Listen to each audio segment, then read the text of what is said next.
Please be seated.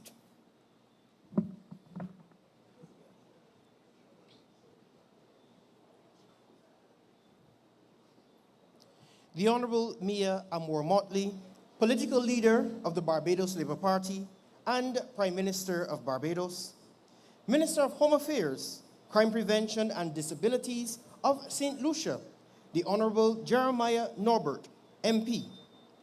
His Honor, Senator the Most Honorable Reginald Farley, Chairman of the Barbados Labour Party, Senator the Most Honorable Jerome Walcott, General Secretary of the Barbados Labour Party, Conference Chair and Second Vice Chair of the Barbados Labour Party, Marsha Cadell, MP. Other members of the Executive and National Council, Pastor Bruce Lynch of the Mount Olive United Holy Church, members of Parliament, specially invited guests, awardees, friends from the media, ladies and gentlemen, comrades all, good evening. Lovely. Welcome to this, the 86th Annual Barbados Labour Party Conference, under the theme, When Labour Leads, We Bajans Succeed. It is my distinct pleasure to welcome each and every one of you, a gathering of minds, hearts, and hands, committed to continued progress of our great party and our beloved nation. At this time, I will invite Elder Bruce Rowe from the Mount Olive United Holy Church to lead us in prayer.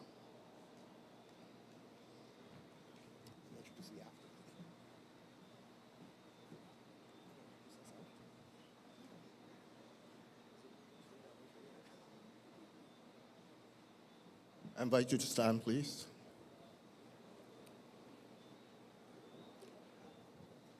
Eternal God and most heavenly Father, we do give you thanks this evening for your mercy and your grace that brought us to this place this evening. Thank you for your love that we feel right in this place even now. Father, we thank you for the many gifts that are scattered through this room as we speak. Gifts in hearts and hands and voices. And Father, as we celebrate these gifts this evening, Father, we thank you for the love that you have given us. Father, we pray that that love leaves this place and runs through this entire nation, through every gap, every road, every village, every neighborhood. Father, that the love will replace hurt and pain and suffering, and that it will stick to us like a sweet perfume and changes the atmosphere that we go into wherever we go. Father, we thank you for this evening's proceeding. We ask that it would run smoothly. Father, that it would be an evening that we will remember for the rest of our lives. Father, we thank you for the opportunity to be here and continue to give us the willingness to share, to give, and to serve. In Jesus' name, amen.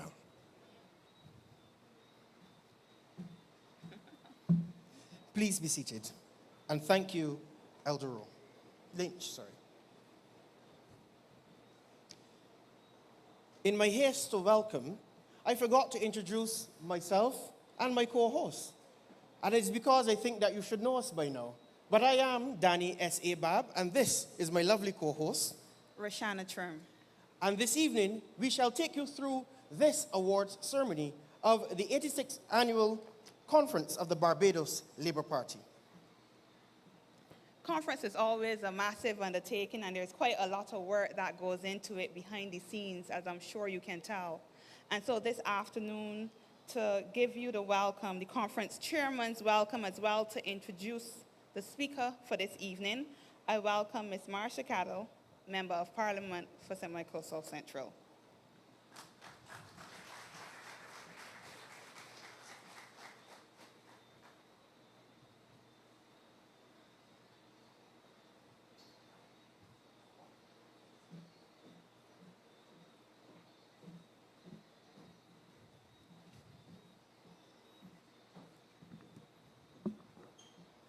Political leader and Prime Minister, Minister of Home Affairs, Crime Prevention and Disabilities from St. Lucia, the Honorable Jeremiah Norbert, MP. Welcome, thank you for being here with us. His Honor, Senator the Most Honorable Reginald Farley, our beloved Chairman of the party, General Secretary of the party, the Most Honorable Jerome Walcott, other members of the Executive and National Council, and all of the wonderful members of the Barbados Labour Party who make this weekend and who make these efforts all worth it, and about whom this entire weekend and this conference is always about. Pastor Bruce Lynch, thank you for your prayer and for your blessings and for your partnership in St. Michael South Central and throughout St. Michael and our communities. Members of Parliament, or especially invited guests, or distinguished awardees, friends from the media, comrades, ladies and gentlemen, friends, all, good evening. It is a unique pleasure for me to serve as conference chair, even as I serve as second vice chair for the last year. And it is perhaps because I reflect on my first ever annual conference with this wonderful Barbados Labour Party. And one of the things that the conference arrangements committee and the entire team and I have tried to come back to, have tried to embody, is certainly on the Friday night that feeling of fellowship and ease with each other, and the kind of excitement that tends to set the tone for the weekend. We know that conference is about the business of the party. We know that we have a lot to talk through, on which to come to terms, but in particular on this Friday, this is about the people who have continued to hold this Barbados Labour Party and this country up. And so what we sought to do this evening is, with the help of the hosts, to take you quite briskly through, while giving all due honor and respect to the awardees, but also to have a little bit of a fun element towards the end. And you'll see, I hope, what I mean. This evening, though, is really about remembering and realizing that even as a political party, that we don't do this alone. Those of us who have the unique privilege of serving as a member of Parliament, we do this with and for communities and people, members of the Labour Party who make all our work possible, but also, along with the constituency awardees we're honoring tonight, also people who help us all hold the country up. And so some of our special awardees, you'll notice that we're also honoring tonight. We also try to make things a little different by offering you a QR code that some of the ushers have on their phones, behind which you can read a little bit more about the awardees. Some of you already have booklets where you can read these citations. But again, we keep trying to reinvent and modernize and bring everyone along on this journey of this 87th year of being a Barbados Labour Party. Now, it is also uniquely special for me to be here in Queen's Park, which I count as part of my St. Michael South Central community and really a part of the greater Bridgetown and southern St. Michael area. Now, the truth is that this has been a tremendous, monumental, consequential year for Barbados. And why do I say that? We are about to kick off St. Michael Regathering. There's a lot of excitement about that, and it's timely to be in Queen's Park as we get ready to do that. But even after we kick that off, we are also on December 1st starting the countdown to the 60th year as an independent nation. When you read your conference booklets from tomorrow, in my remarks, I try to reflect on that a bit. And to say that that year, starting December 1st, is a bit more than a year of activity. It is perhaps more a year of action. It is similar to how some of us who, as we get ready for 40 or for 50 or for 60, we have a countdown year where we try to get ourselves in the best shape that we can. And I see that year starting December 1st in that way. That it is a time for us to think about what do we, as a party, as a government, as a country, see as some of the gaps that we can quite easily fill with our own solidarity and our own effort, and take that year to work towards those things. And so, just as we will get ready for St. Michael Week Gathering, this conference is the Barbados Labour Party Week Gathering. It is where we come together and remind ourselves why we are doing this work. A better life for all. And this theme in particular, when Labour leads, we Bajans succeed, is not so much about claiming ground. It is certainly not a boast. But it is about being able to remember the standard to which we have committed and to never lose sight of that standard. It is a chance for us to also remember that we have managed to mark some significant achievements. And it is always important to keep that in balance, to remember how far we have come, what we've been able to achieve, but to understand that this is not the time to let up and that there's more to be done in the name of all of the members of the Barbados Labour Party and all Barbadians and those who live here.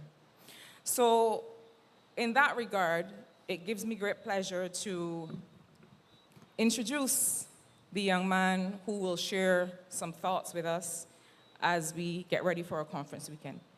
Tahir Bulbulia is 26 years old. He is a youth ambassador. He's a business consultant, and he is an internationally recognized awardee from Barbados. Many of you will know him and recognize his voice as a rising voice in national development. He's committed as a young person to driving transformational change, not just here in Barbados, but in the region and across the world. Right now, he works with the National Transformation Initiative, another flagship project of this Barbados Labour Party government that is transforming lives and communities all across Barbados. And he also works with Invest Barbados to develop strategies for the transformation of people, especially the youth. Tahir has represented Barbados on global stages as a youth ambassador to both the United Nations and the Commonwealth. And among the issues that are close to his heart are youth empowerment, education, and sports. He also holds the distinction of being the youngest ever moderator on a well-known show, perhaps one of the most influential that many of you know. And in that regard, he's come to be known for his insightful commentary and his ability to engage a diverse set of audiences. His work has earned him several national and international accolades, reflecting his leadership and dedication to service. And in September 2025, he received the National Pride of Barbados Award. When he's not working, Tahir likes to play sports and spend quality time with his son and the rest of his family. I'm sure that he will challenge us all and engage us all. Please help me welcome Tahir Bulbulia to the stage.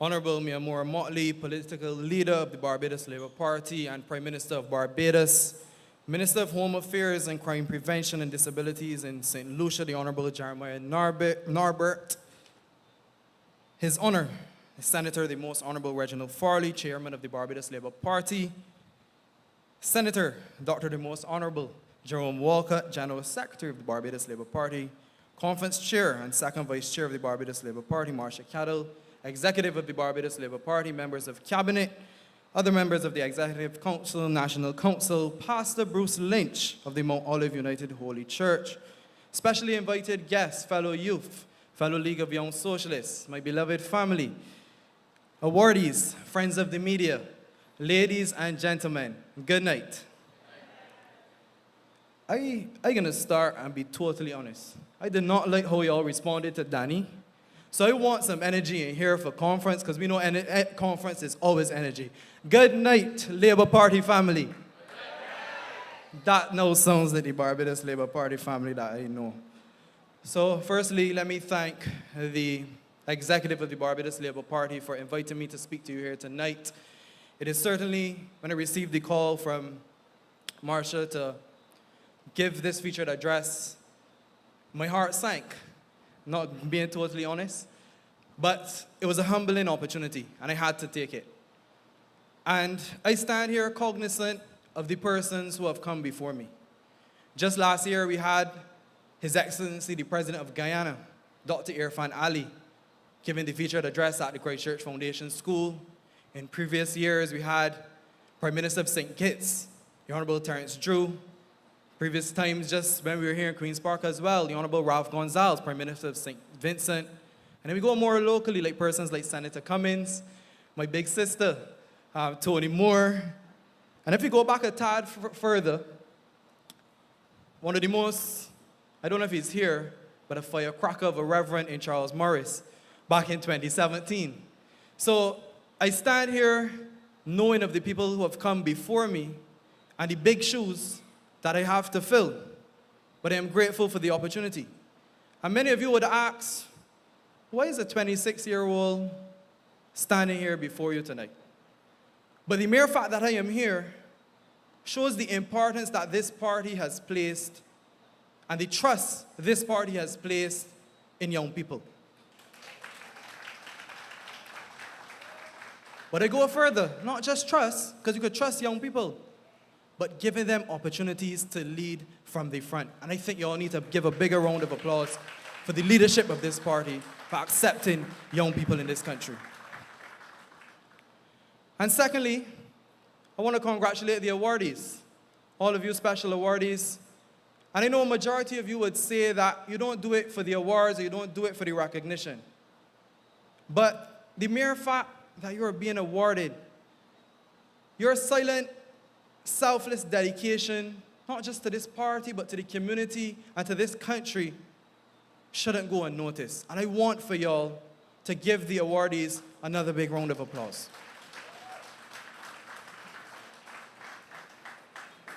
And many of you, as Marsha said, would know me from down to brass tacks. But for the last 4 years, I've had the opportunity to work with the National Transformation Initiative, and it's allowed for me to go into schools, communities, and interact in prison as well, and interact with a cross-section of Barbadian people. And contrary to popular belief, there's no shortage of talent in this country. But we face significant challenges. We live in a global world which is unsettled, which is constantly changing, which is rapidly changing. From the global wars, the genocide in Gaza, the war between Russia and Ukraine,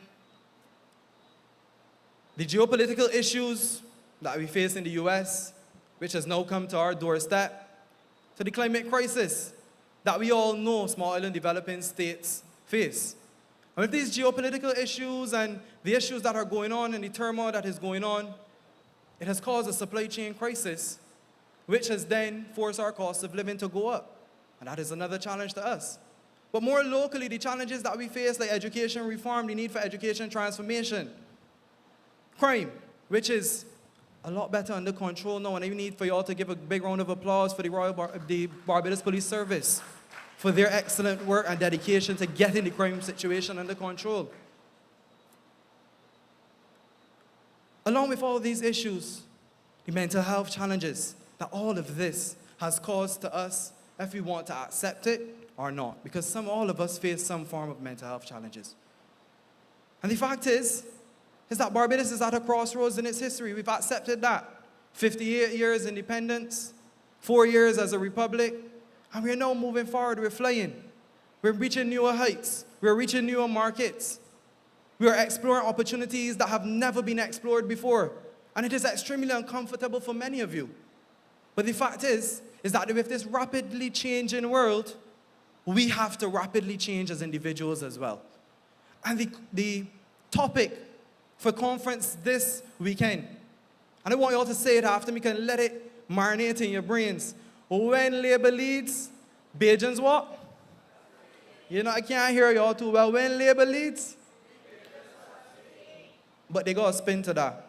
Bajans has always been successful. And we need more Barbadians succeeding. We need more Barbadians succeeding. And this falls down to each and every one of us at an individual level. And this weekend provides a prime opportunity for you to ask yourself, what can I do to contribute to the development of my country? What can I do to contribute to the development of my community? What role do I have to play in shaping a path for the development of Barbados? Because when I was on brass tacks, everybody complaining. But when you ask what's the solution, everybody going to the back of the line now. But that ain't my job, that ain't my role, that's what I vote in government for. But if this is the mindset, that is concerning for me. Because then where is the national consciousness? Where is the focus on national development? Are you solely going to be dependent on a select few of our society to carry the burden for the rest? So I want you to ask yourself and reflect within and see, what can I do to contribute to the development of my country? Think about it, reflect, and it starts within you. There's a need for a mindset shift. And when you start to shift your mind and you start to, rather than focus on the problem, and you focus on the ideas for solution, you will realize a shift around you as well. Because now your mind has shifted to not focusing on what the challenge is, but what can I do as an individual to help contribute to the solution and the problems that we face. And when that is done, then your MPs have it a lot easier. The clubs in our societies have it a lot easier. The NGOs in our societies have a lot easier. Because government has to do their role. Government is doing their role. The private sector has their role. The NGOs have their role. The religious institutions have their role. But we can no longer just be dependent on them. We have to take the individual step to assist and help out where possible. And with this individual shift that begins to happen, because I have a very short time tonight, I would love to go in a lot deeper. But this is for you, and I want you to ask yourself those questions that I just asked. Go home and think about it, and see where the problems are within your family, within your community, and see how I can contribute. And along with this, you have a responsibility to bring others along with you. Because when Minister Blackman stands up and speaks on the challenges that students are facing in the education system, we cannot simply sit back and say, I succeeded in the education system, there's no need for change. You cannot say that my children have succeeded and did well in 11 plus and they have gone on. What has benefited you may not have benefited everybody in society. So this is where we need to shift our minds and assist and help out. And then when you start to bring others along from that individual perspective, then you can start having conversations and you can start making a dent and encouraging this mindset for people to understand where they're going, what their motivation is, and what they have to do to contribute to the development of their country. And many questions are asked, why does the government do what they do? Why are all of these policies and projects and initiatives put in place? But the fact is, it is our role to execute that mandate and allow for other people to understand why these policies, why this mandate, why these projects, why these initiatives are so critical for what? For the development of our country. So when we start to shift those mindsets, those conversations in the barbershop looks a lot different. So we ain't just discussing in the barbershop what the issue is, but now we can help people to understand why we're going in a particular direction and why this is taking place. And when the girls in the nail salon and getting the hairdo, those conversations look a lot different. They ain't just discussing how good Kurt Humphrey look.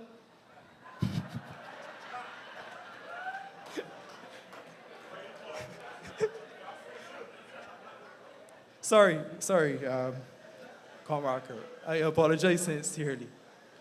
But no, those conversations look totally different. And then when you go to the blocks, we discussing opportunities. How can you grow? How can you enfranchise yourself? What business can you do? And at many conversations I have with a lot of you, they say the young people want work. But then when you ask them, so what skills you got? What the answer is? Why I know? What's the answer? Y'all know the answer? What's the answer? And not just younger people, middle-aged persons as well. So that is where now the identity of people has to be built. And it starts from within, it starts from you. And when you start to make that change, people around you start to change. And you start to empower people. And this is where I want for us to begin shaping our minds. The ministers have their role. The party has their role. We have to play our role as individuals to develop this country. So, many questions are asked. Let's go to the Cricket World Cup. Last year, they asked, why is Barbados investing in the Cricket World Cup? You know how much pride countries across the world have in hosting a major sporting final? But there are Barbadians asking, why is Barbados investing in the Cricket World Cup? The second most watched sporting event in the world, but the results speak for themselves. The economic impact that was done by the ICC following Cricket World Cup, Barbados came out on top in the Caribbean. 426.9 million, 4 million economic impact to this country. So that is now where you're empowering people. The taxi operators got work, the hotels were full, the vendors and the shops and the restaurants. My dad has a small business, he does tours and stuff like that. We had to then employ other people to take people on tours, and many other people spoke about that. So this is now where we have to explain and show people the importance of why we do what we do and why we invest in what we invest in. The results speak for themselves. We go to the Prime Minister's Cup. People ask, why are we empowering footballers in this country? Why are we paying footballers in this country? And over the last 6 weeks, me and my brother, Sam, I believe he's here, Sam Sounds, a young artist, we had the opportunity with the National Transformation Initiative to do the player empowerment sessions across this country. And the stories that you hear from people, real people sharing their stories on the impact it has had on them just to gain that extra dollar during the week where they would have invested and taken that money to invest into a business, to start their own business, to feed the family. And this is our role to explain these things. And further to that with the Prime Minister's Cup, Shane, I want you all to give Shane, the project coordinator for the Prime Minister's Cup Committee. Give Shane a round of applause. He provided me with this data. We're post-Prime Minister's Cup last year, 13 players gained contracts from Barbados. 13 players gained contracts post-Prime Minister's Cup from Barbados. And then the vendors that have benefited from the Prime Minister's Cup. And then we have Thierry Gill and Nairid Stephen flying the Barbadian flag very high in England and the US.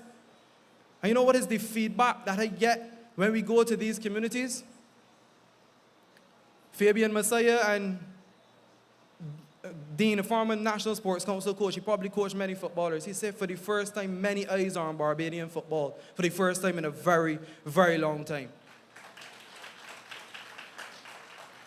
And this is about when Labour leads, Bajans succeed. This is what this is about. And not just Labour from a workers' union perspective or the Ministry of Labour's perspective, but individual Labour and individual hard work. And that is where we need to go. Then I go now to the One Family program. Many question why the One Family program? But the fact is, in the core essence of the One Family program is to take the generations and generations of people that have been on welfare off of welfare.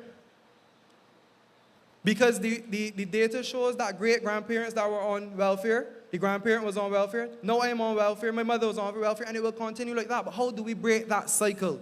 And it starts within us, because we have that ability to go out there and connect with people. Who I may be able to connect with, or Danny may be able to connect with, you may not be able to connect with, and vice versa. So you have a network, you have a community that you can connect with, and we want to encourage you to go out there and chart that path. And then to the Freedom of Movement Bill. Many persons have questioned why. This is something new for this country. Many persons have asked this. But Barbados has always been a place that has welcomed people not just for tourism, but to work, to play, to invest. In a world where we are living, where countries are building walls, and I got this quote from my dad, so big up my dad. Where countries are building walls, Barbados has always been building bridges. So everybody is becoming so insular, but Barbadians are accepting people. And this is where I can tell my story. My grandparents came here in the 40s to do what? To seek a better life. All the way from India. And I know there's many from my community in the crowd here tonight. Came here to seek a better life at a time when persons were going to the United States, to Panama, to Brazil, to England. But all the way from India, they chose Barbados because they saw it as an opportunity to become better. And when my grandfather came here in the 40s, he lived in a small, one-bedroom place in Baxter's Road in the heart of the city. He started selling to poor persons and vulnerable people. He started walking and selling, and then he got some money, bought a bicycle, from a bicycle to a bike, from a bike to a car, and then he was able to work in a shop. And this is the story of Barbadians that have come here, migrated from way back, and have lived here and built a family here and provided opportunities for other Barbadians to grow and to develop. And yes, there were rich Indians that came then too, that still have stores in the city. So we are welcoming all, and this is where now we as a people, as individuals, have a role to play in shaping the mindsets and the development of our country. But ladies and gentlemen, it starts from within. And you know there's a saying that goes, if you don't know where you come from, you don't know where. And unfortunately, there's a few thorns that don't know where they come from. And they don't know what. But my friend Charles and the people of St. John will sort that out. But that's a conversation for another night.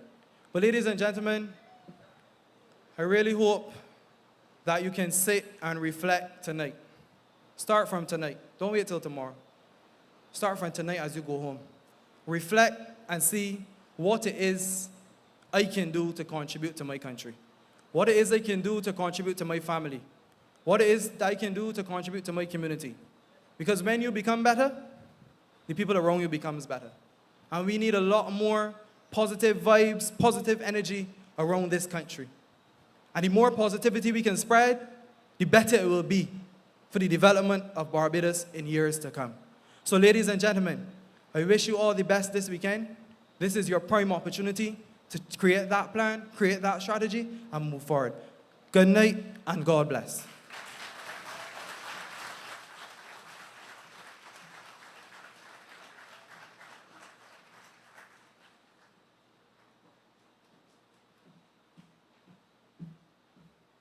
Tahir, please come back this way. I think we could do a lot better than that after that speech that we received from Tahir. And when you think about the fact that Tahir is 26, a member of this party and has done so much and gave such an amazing address, we know that when Labour leads, Bajans succeed. And so we also heard how we all have a role to play in development, that the party has its parts to play. The ministers have their part to play, but us as individuals, we have our part to play. And so, Tahir, we couldn't let you leave without a token of our appreciation.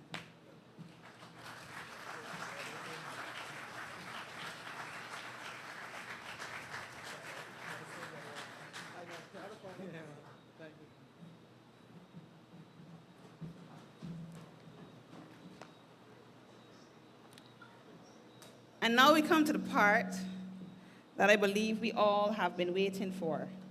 Sorry.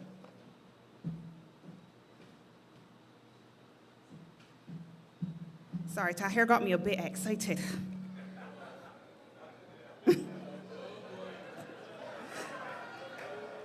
Please, control yourselves. Please.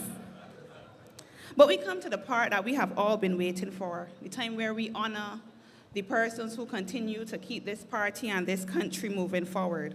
And so this afternoon, as we begin the constituency League and Overseas Awards, I want to invite the Honorable Chris Gibbs.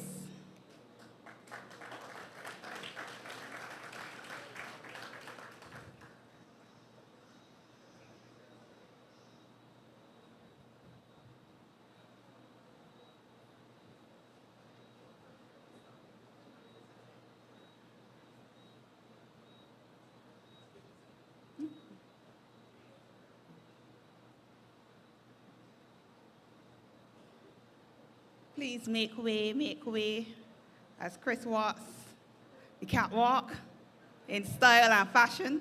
Good night. Our first recipient, Miss Michelle Belgrave, grew up in a proud Barbados Labour Party household, and by 2003, she decided to cast her lot in the city and later joined forces with Dame Billy Miller, officially becoming a member of the BLP in 2008. Since then, she has served the city branch with unwavering commitment and is a dedicated foot soldier under the leadership of President-elect Colonel Jeffrey Bostic, and she continues her community work alongside Member of Parliament Corey Lane. She could not be here this evening, but we salute Michelle and invite the person who is here on her behalf.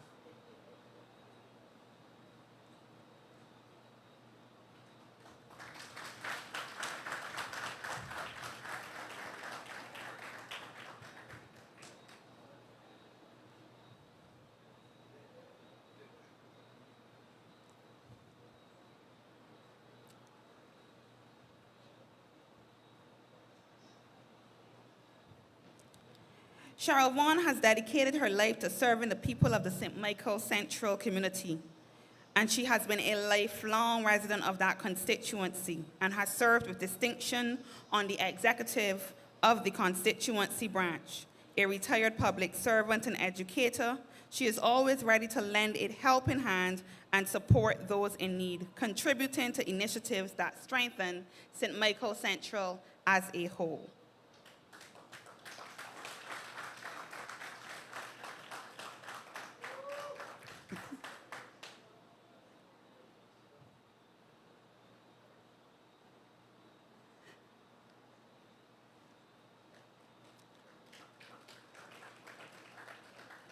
I feel like this is the time that we are celebrating the work that members and persons have done for the party and the country, each coming from your branches. So I know that we can make a lot more noise than that. That's what I'm talking about. Joan Kelly is a dedicated member of the Barbados Labour Party since the 1990s and has been a cornerstone of the St. Michael East branch. Her home has long served as a gathering place for the local youth. Known for her unwavering commitment and nurturing spirit, she embodies the role of a matriarch in her community. Tonight, we celebrate her for her advocacy in relation to community development, but also for her participation in various local initiatives. Ms. Joan Kelly, St. Michael East.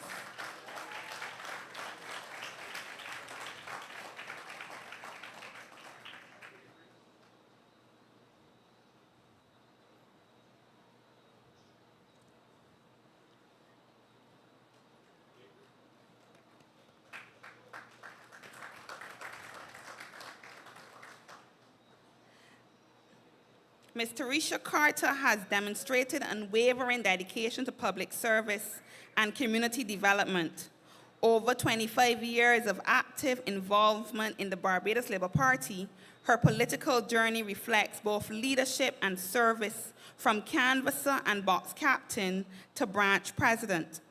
A member of the St. Michael North branch, she sponsors a youth football and development community initiative highlighting her commitment to holistic community growth. Today, she continues to work very closely with MP Davison Ishmael to uplift the people of St. Michael North.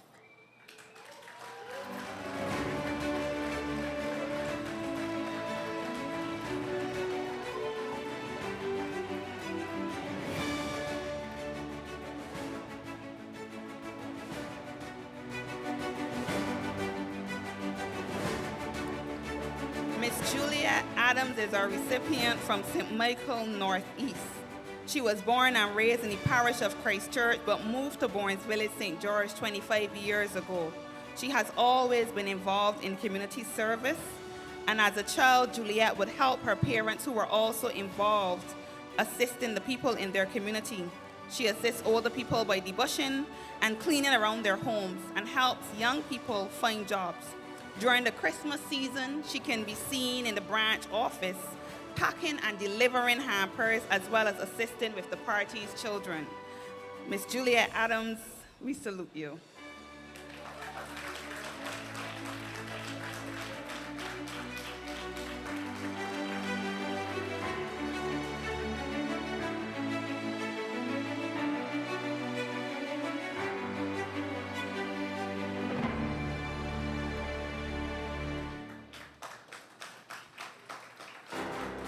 Tonight, the St. Michael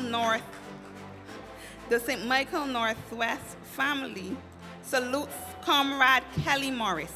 She has been a long-time resident of St. Michael Northwest for over 20 years and is an active member of her branch and currently serves as the treasurer. She's actively involved in community service initiatives where she is recognized for her compassion, leadership, and commitment of lifting others. Her selflessness and dedication to service has made a lasting impact, particularly within her community and through her engagement with the Barbados Labour Party. Comrade Kelly Morris, congratulations.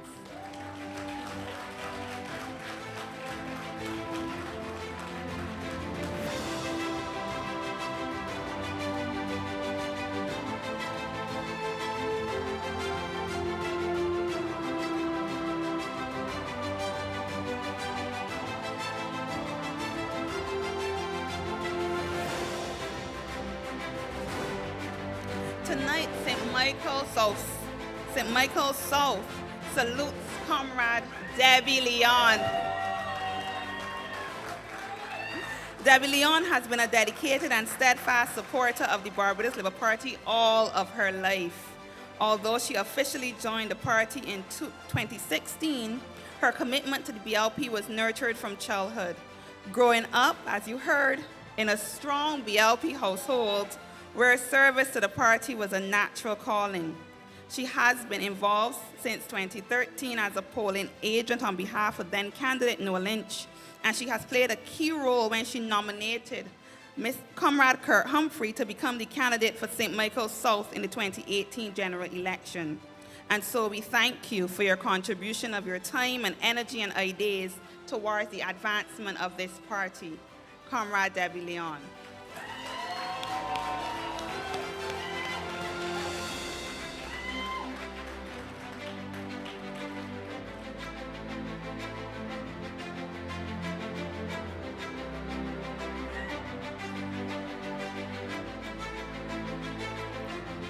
Andy Price is a member of the beloved and well-known Price family of Carrington Village, St. Michael, and a long-standing member of the St. Michael South Central branch. His style of advocacy and engagement is a much less formal style than many, but he has served the party well. He's a casual student of the history of governance in Barbados and of the Barbados Labour Party. He is often able to put in context the party's achievements and efforts for those who may not be aware, but is equally willing to contribute his own perspective on how work at the local and national level can be strengthened to achieve a better life for all. And so tonight, St. Michael South Central salutes and awards Andy Price.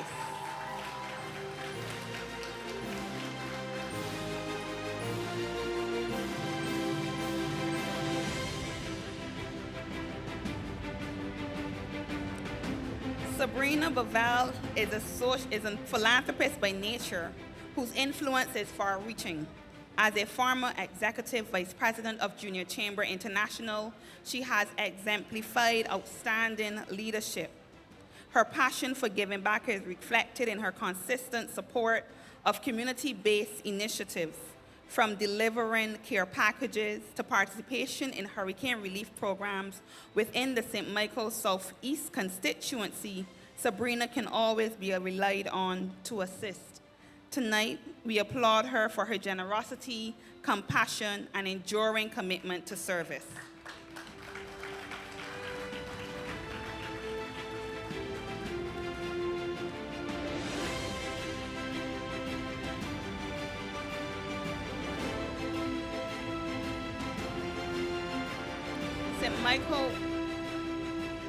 St. Michael West salutes Miss Kanisha Appleway.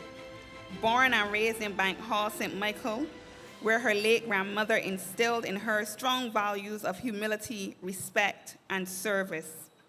She has been active in community life, participating in the Bank Hall Community Independence celebrations, and later founding E-Models Caribbean, a mentorship program for aspiring models. She also led a self-funded beautification program at the Hinesbury Primary School, maintaining its gardens until the pandemic. During the COVID-19 pandemic, Kanisha assisted elderly relatives and neighbors with essential supplies, reflecting her deep compassion for others.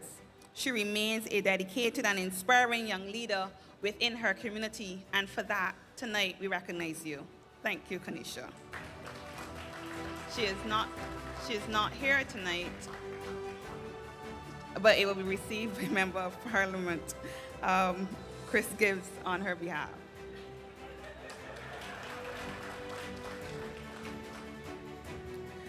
Ms. Marcia Haynes began her involvement with the Barbados Labour Party some 35 plus years ago. Marcia participated in numerous parties, fairs, and bus excursions held in the constituency under the guidance of former ministers Victor Johnson and Ramel Marshall, as well as the activities and events organized by the party in general. Since 2009, she has played an active role in supporting and continues to support Minister Ian Goodwin-Edghill and the constituency. Currently, she serves as a floor member of the St. Michael West Central Branch constituency and continues to provide her support where needed. Tonight, St. Michael West Central says thank you to Comrade Marcia Haynes.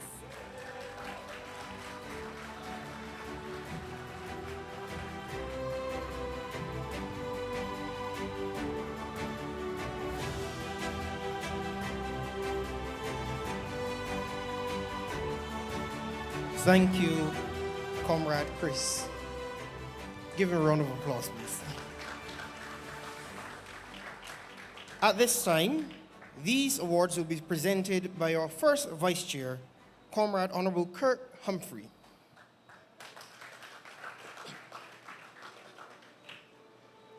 Christchurch East, Adrian Watkins, who has dedicated more than 25 years to the teaching profession, most notably at the St. Leonard's Boys' School. In his career, he has assisted at-risk students, partnered with parents to ensure that all students succeed academically and personally. Beyond the classroom, his influence extends into the broader community of Christchurch East, particularly in Silver Sands and Sears Court. Whether through organized efforts or quiet acts of kindness, he consistently gives to others in his community. This evening, we recognize Adrian Watkins.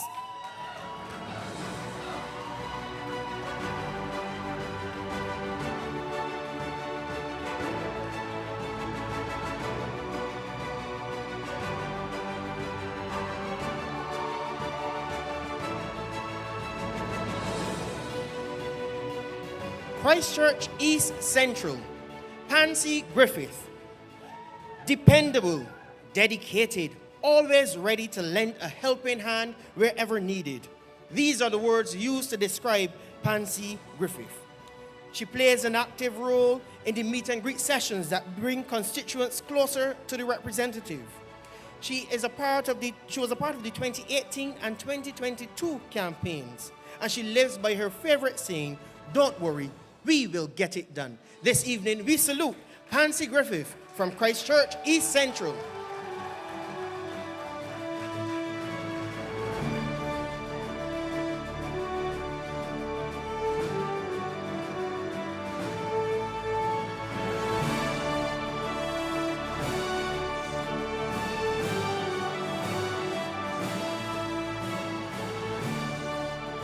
Comrade Noel Smith. He spent numerous years living in the United States of America, but on his return in 1994, he was invited to join the Barbados Labour Party by former Prime Minister Owen Seymour Arthur. This invitation was accepted, and he has long admired the party and Mr. Arthur. They say the rest is history, and this evening, Noel served with distinction as Secretary of the Christchurch South Branch for decades, and for his commitment, dedication, and unwavering support to the Christchurch South Branch, we salute Comrade Noel Smith.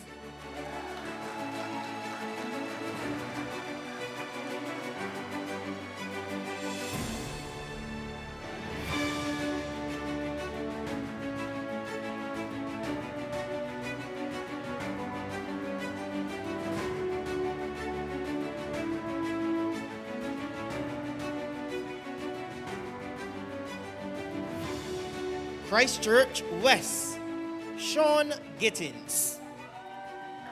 Sean has been a dedicated member of the Barbados Labour Party for many years, serving on the executive of the Christchurch West Constituency branch.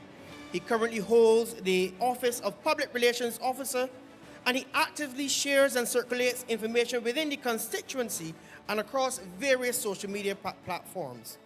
Beyond Christchurch West, Comrade Sean is willing to extend his support to annual branch meetings in other constituencies. He is also a lifelong worker of seeking to create a better life for all Barbadian people. Congratulations, Comrade Sean Gittins.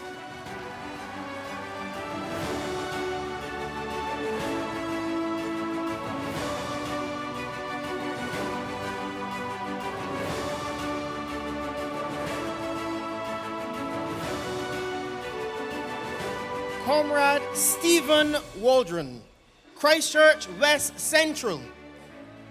The words, "How may I help?" or "How can I contribute?"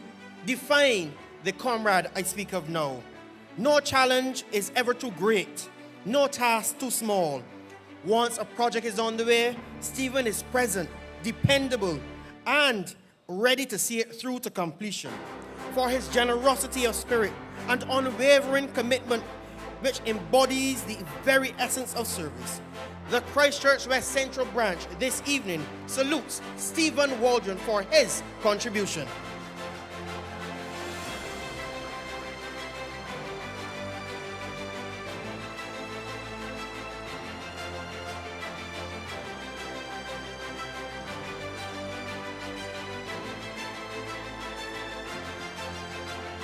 St. Philip North, Michael Alastair Mason. Born in the bosom of the Barbados Labour Party family in East Point, St. Philip, he has remained a proud and strong member and supporter of this great party. He has served in every position on the executive committee of the St. Philip North Constituency branch, as well as representing the branch on the National Executive Council. He is always willing to assist the branch and constituency where possible, and they can call on him at any time. As president between 1994 to 2003, Mr. Mason built the branch to a standard that other branches used to aspire to. This evening, we salute Michael Mason.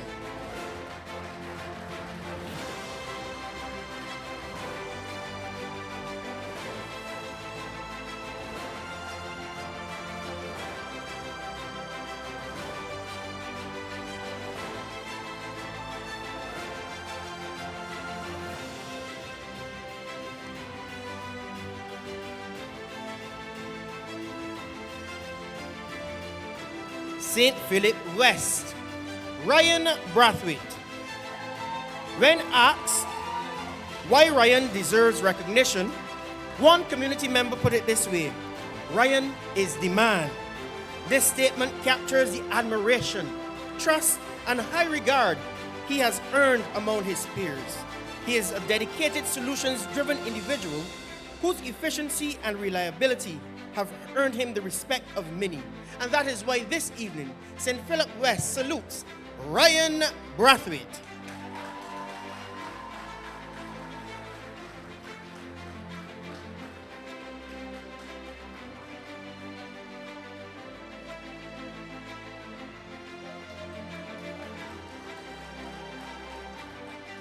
St. Philip South, Marion Eudora Clark. She has been a tireless and committed servant of the Barbados Labour Party for many years, becoming a member of the party in 1971 when Delisle Bradshaw was the standard bearer for the constituency in the then new riding against Reynolds Weeks. Marion has been dedicated and attends almost every function and community engagement. There is no denying that the BLP's fortunes in St. Philip South are very secure. This is due in no small measure to her sterling efforts and support.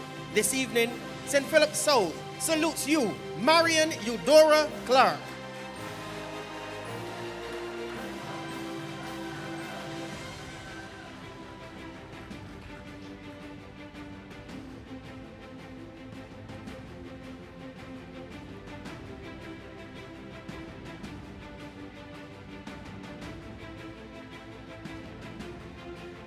St. George North, Shirley Gibbs.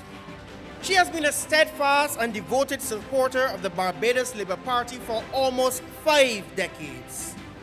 In 1976, she cast her first vote for the late Jack Odell, the then BLP candidate of St. George. That moment marked the beginning of a lifetime of loyalty and service to the belief in the party's missions and values. Her time, her effort, her energy.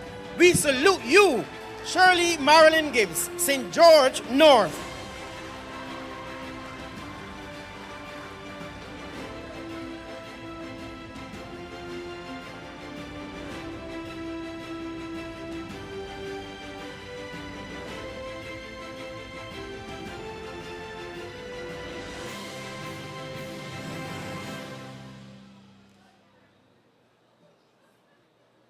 St. George South, a proud son of Ellerton, a man we all know, Jeffrey Barrow.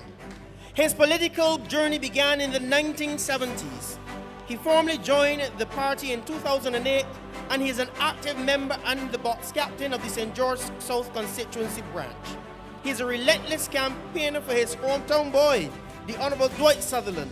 Despite his visual impairment, Jeffrey remains a vibrant community figure, operating the Cool Spot Bar in Carmichael. And this evening, we should all join and salute Comrade Jeffrey Barrow for his commitment to the Barbados Labour Party and St. George South.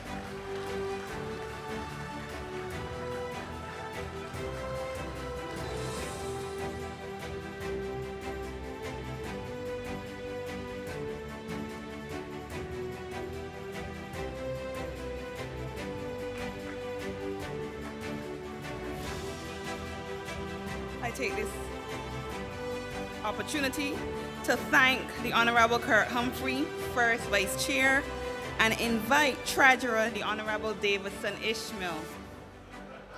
But tonight,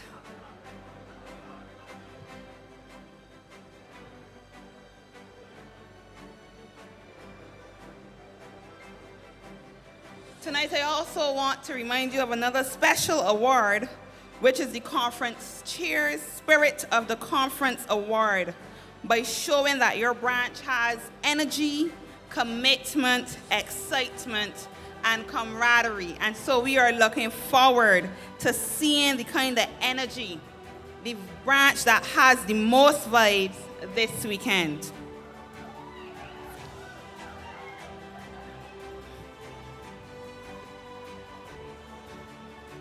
St. Joseph, Carrie-Ann Jessamy. Carrie-Ann Jessamy has been a dedicated member of the Barbados Labour Party for many years, faithfully supporting the candidature of the Honorable Dale Marshall throughout his tenure as parliamentary representative for St. Joseph.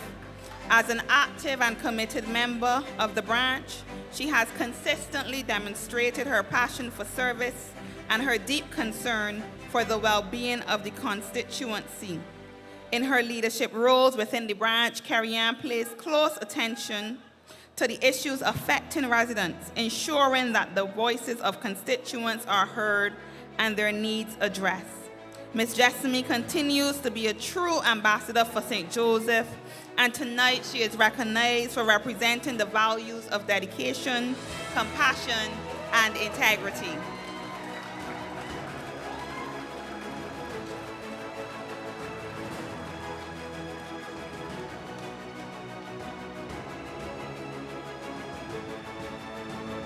St. John Eudine Judy Bellamy. Eudine Bellamy has been a dedicated and long-standing member of the St. John branch of the Barbados Labour Party for many years, demonstrating an unwavering commitment to the development of both the branch and the wider community. Known affectionately as the life of the party, Judy brings warmth, humor, and energy to every gathering. Her dedication to planning and executing branch activities, along with her consistent support for families in need, has made her a trusted and beloved figure within the constituency. Her passion for service and community engagement reflects the true spirit of a stalwart BLP member, and tonight we recognize her for that.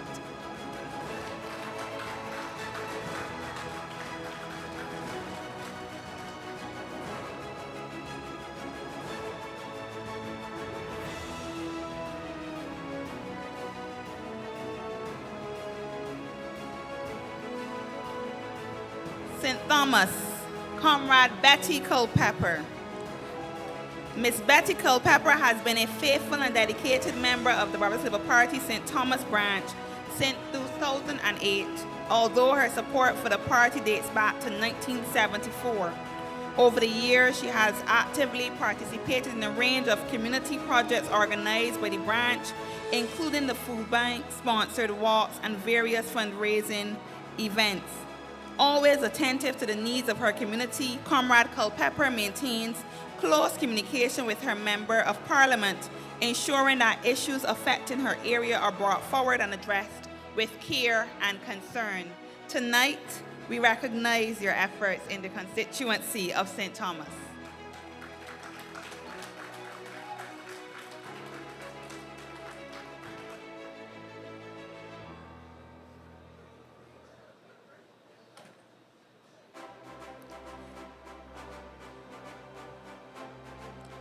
St. James Central, Colette Applewaite.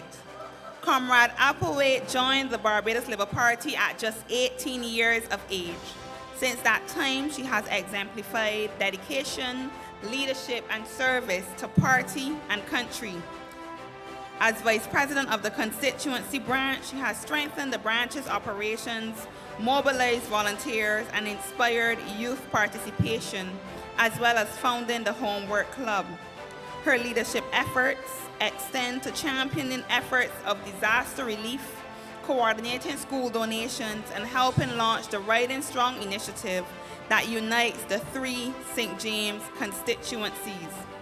Tonight, she is recognized for continuing to promote national pride and community spirit throughout the parish of St. James.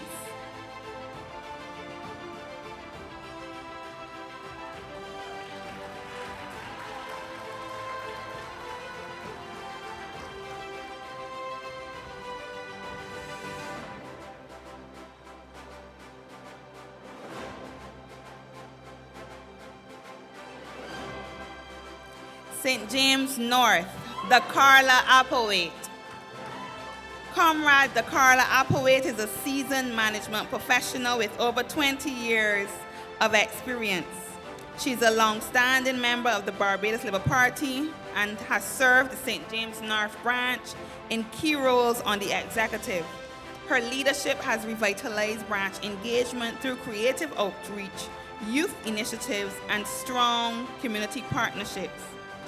She has supported local projects, assisted self-employed constituents, and championed unity through the Riding Strong initiative.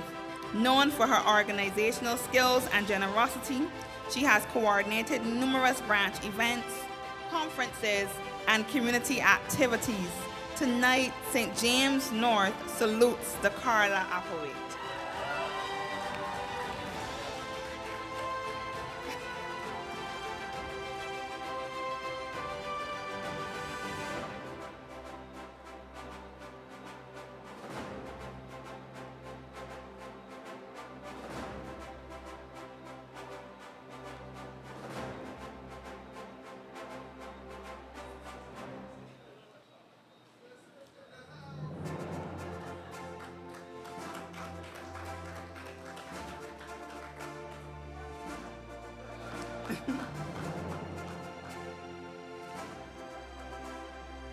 St. James South, Erlene Walrand.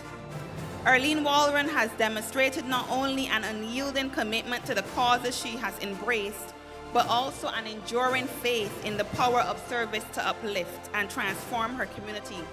Erlene has proven to be reliable, efficient, and unwavering in her support of initiatives that strengthen not just her constituency, but the entire nation. When asked what motivates her, she has adopted the motto which was taken from a statement by John F. Kennedy: ask not what your country can do for you, but what you can do for your country. Tonight, we salute Erlene for embodying the very essence of patriotism, selflessness, and civic duty.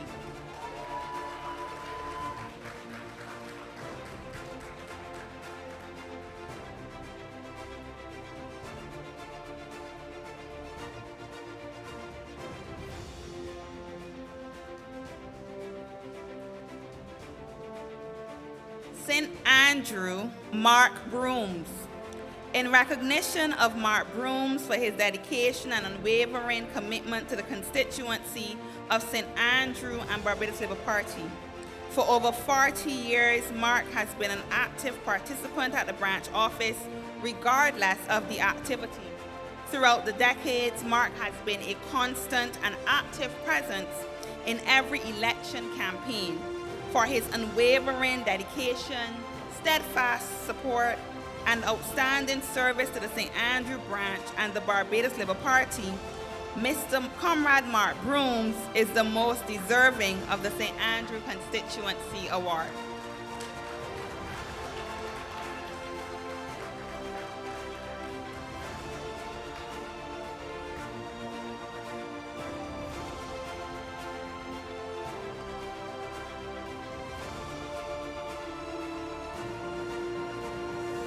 St. Lucie, Mark Jordan.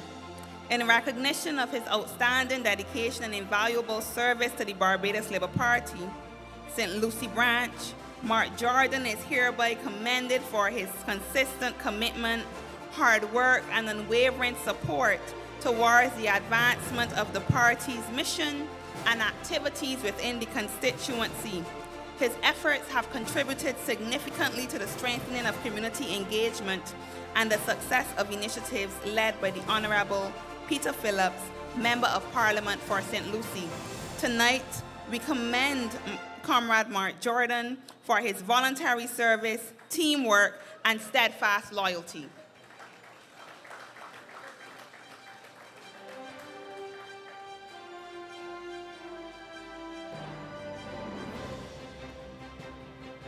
St. Peter, Inger Harding. Comrade Inger Harding is a worker bee, known for her compassion and hard work. She has served the St. Peter branch as Vice President and Secretary, but is known for her logistical support for events and elections and her donations, as well as supervision of meals. Ingrid is also known for her work with All Saints Church, of which she served for 35 years as Secretary and Treasurer. Her motto is everything for love of party, expecting nothing in return.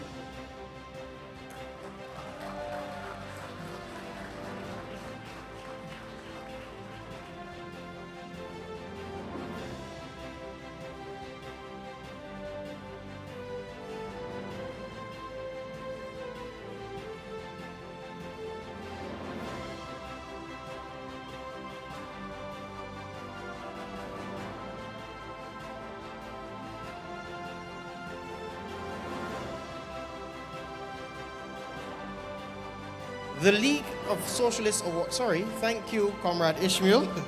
I now invite Comrade Charles Griffith to the stage to present these next awards.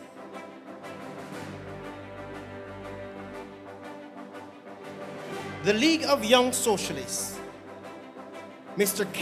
Christian Kendall Rock, has over the past 2 years distinguished himself through dedicated service and unwavering commitment to the mission of the League of Young Socialists. Beyond his responsibilities within the League, he is a driving force behind constituency outreach, assisting efforts across St. Michael South, Christchurch South, and St. George North. This evening, the League of Young Socialists Awards goes to Comrade Christian Kendall Rock.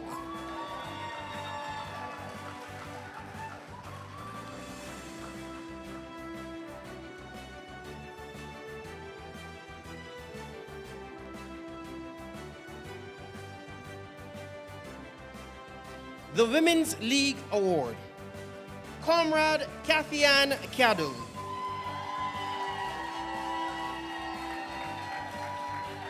And by that applause and cheers, you know of her commitment not just to the League, but to our great Barbados Labour Party. It has been nothing short of exemplary.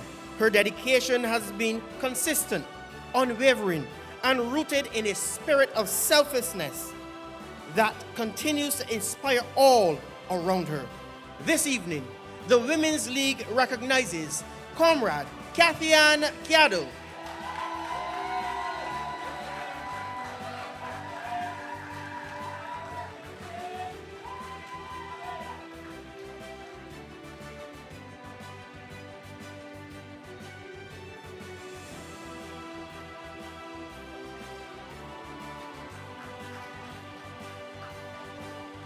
We now move to our overseas branches. Comrade Asha Walton, who is one of the founding members of the Barbados Labour Party's Canada branch, she has consistently embodied the values of service, unity, and excellence that define the party. Her dynamic personality, tireless work ethic, and commitment to uplifting Barbadians at home and abroad have earned her a deep respect among her peers. This evening, we wish to recognize from our Toronto branch, Comrade Asha Walton.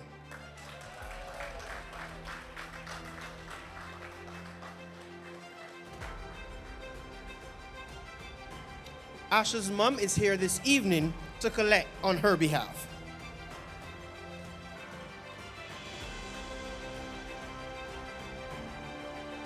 Our New York branch, Comrade Joan Lowe. Joan is instrumental in advancing the New York branch, is very supportive in fundraising activities and philanthropic needs of others. She is one who has been dedicated and tireless in her work for the New York branch and the Barbados Labour Party. And this evening, we salute you, Comrade Joan Lowe.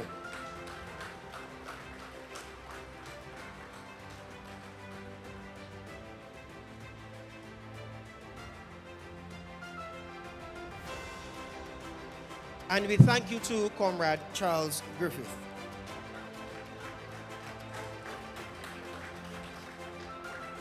At this time, we've completed our presentations to constituencies, leagues, and overseas awards.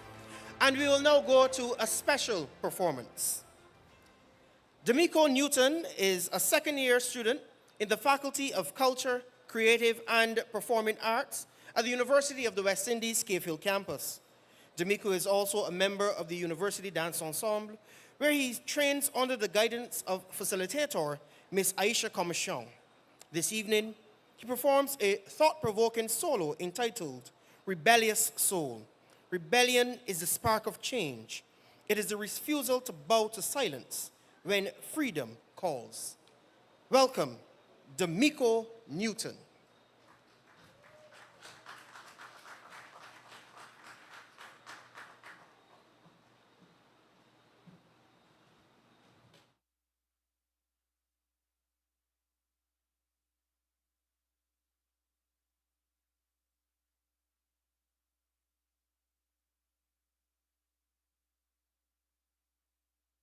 Wade in the water, wade in the water, children, wade in the water, when God's gonna trouble the water, come on and wade in the water, you gotta wade.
the water. Everybody ought to just wait on me. The water, wait in the water. Wait in the water, children, wait. Wait in the water, children. Wait in the water, my children. Wait in the water. You know my God's gonna trouble the water. Wait, my God's gonna trouble the water. I know my God's gonna trouble the water. My God's gonna trouble. Well, my God's gonna trouble the water. God is gonna trouble the water.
Thank you, D'Amico. Give him another round of applause.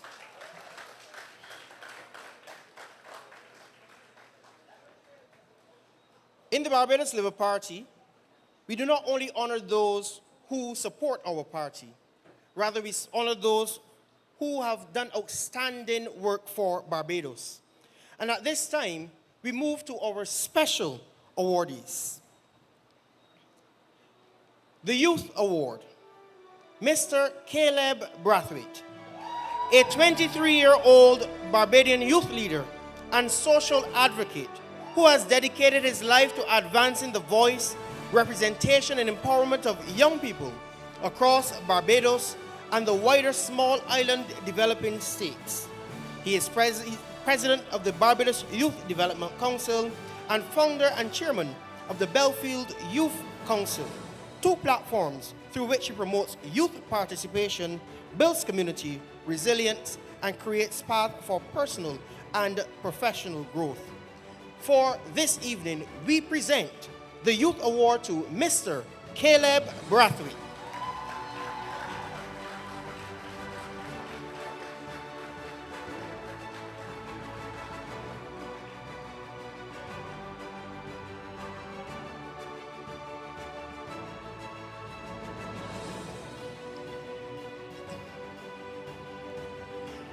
Zishan Mutara. He is a 19-year-old Barbadian leg spinner bowler who has made tremendous progress in the sport of cricket in the last 18 months. He first broke into the first class and List A cricket arena for the combined campuses and colleges in 2024, and also is a part of the Barbados Royal Squad in the Caribbean Premier League 2020 franchise tournament. He is a bright spark to watch for in the future, and he is looking forward to representing the Barbados Pride in the upcoming regional Super 50 competition to be played in November. For our Sport Award, we recognize Zishan Motara.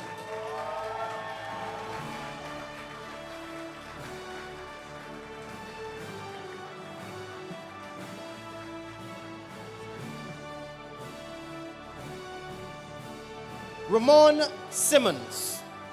He is considered by many knowledgeable cricket commentators and cricketing enthusiasts as one of the more effective left-arm fast bowlers to have come out of Barbados in recent years. Simmons is an exciting 24-year-old Barbadian cricketer who has played franchise cricket in South Africa, Abu Dhabi, the Cayman Islands, and in the Caribbean Premier League.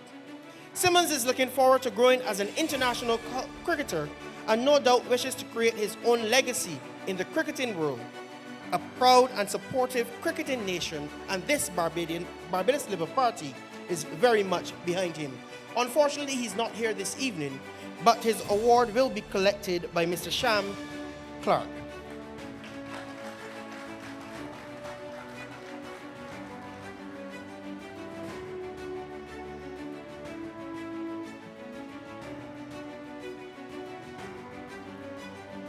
Alexis Lashley is considered one of the most consistent all-round athletes in Barbados.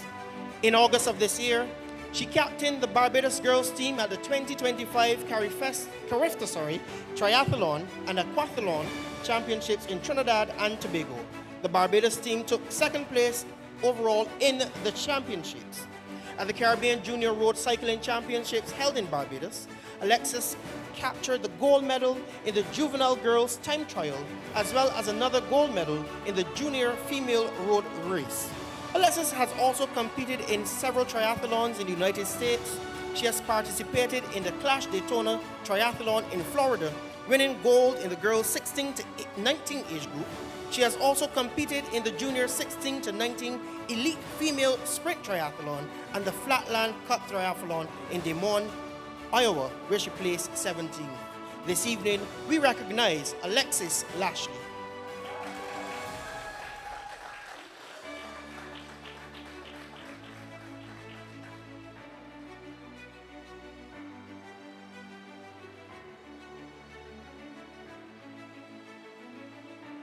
Jonah Kelly is the 15-year-old Caribbean junior race cycling champion. He won the championship at the 2025 Tour de Bim competition and also called the Crane and Equipment Go Pedal Bim competition.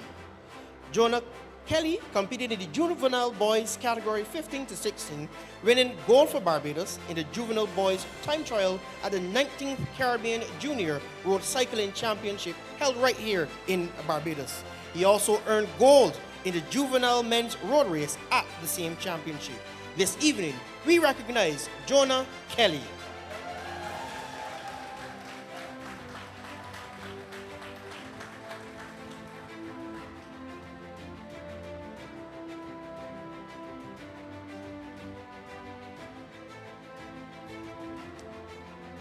Thierry Gale, a 23-year-old Barbadian professional footballer who plays in the English Football League One as a forward for the club Bolton Wanderers.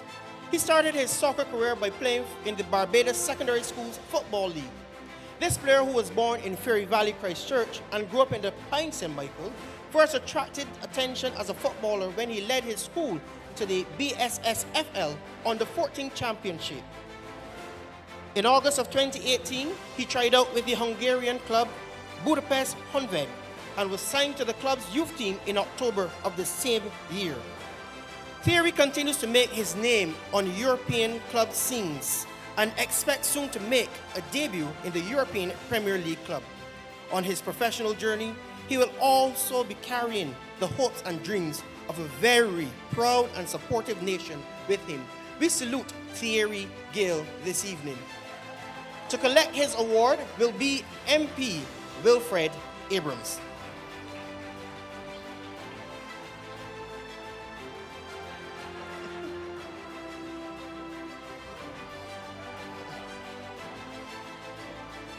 Tyrese Knight. Tyrese is a Barbadian table tennis player who in 2025 became the first Barbadian in almost 20 years to reach the men's single final at the Caribbean Regional Table Tennis Federation. Knight lost in the final, claiming the silver.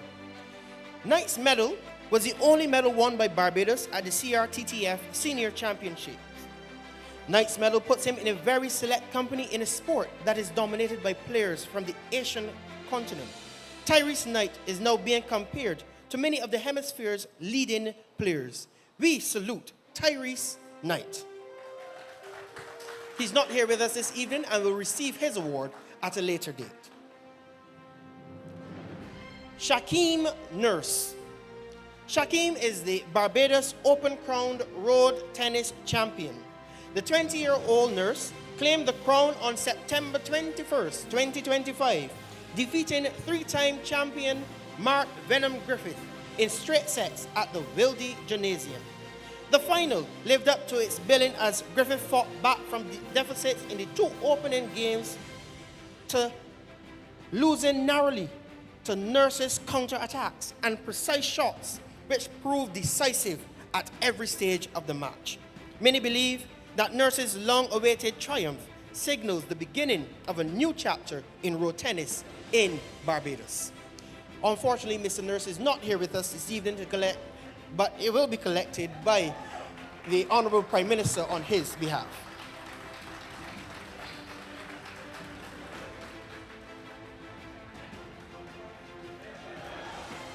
And I wish to acknowledge the presence of our General Secretary, Senator the Most Honorable Dr. Jerome Walcott, for presenting these awards as he continues with the rest of the special awards.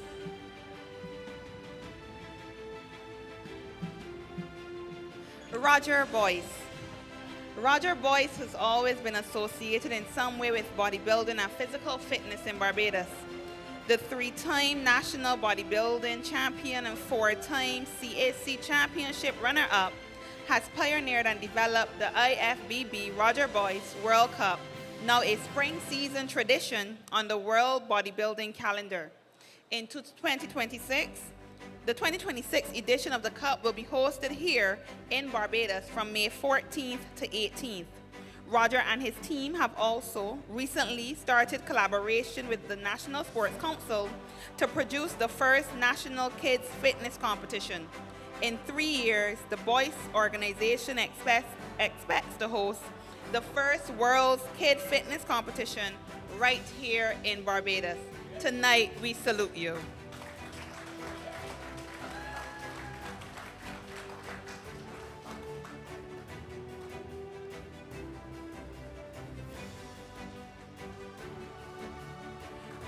Roston Lamar Chase. Roston Chase is the current captain of the West Indies cricket team in the Test format. He was appointed to the prestigious sporting position in May 2025. The Christchurch Barbadian all-rounder is a right-handed batsman and a right-arm off-spin bowler. In July of 2017, Chase was named Cricketer of the Year and Test Cricketer of the Year by the West Indies Players Association. Roston has scored in 52 tests, 5 centuries, 11 half-centuries. He has also amassed 92 test wickets, 39 one-day international wickets, and 27 T20 wickets to date. All of the West Indies is assured that through the team's most recent performances under Chase's leadership, that West Indian cricket is in good hands and that the global glory days of the West Indian supremacy should soon return. He is not here to receive this evening, but Senator Gregory Nichols will receive on his behalf.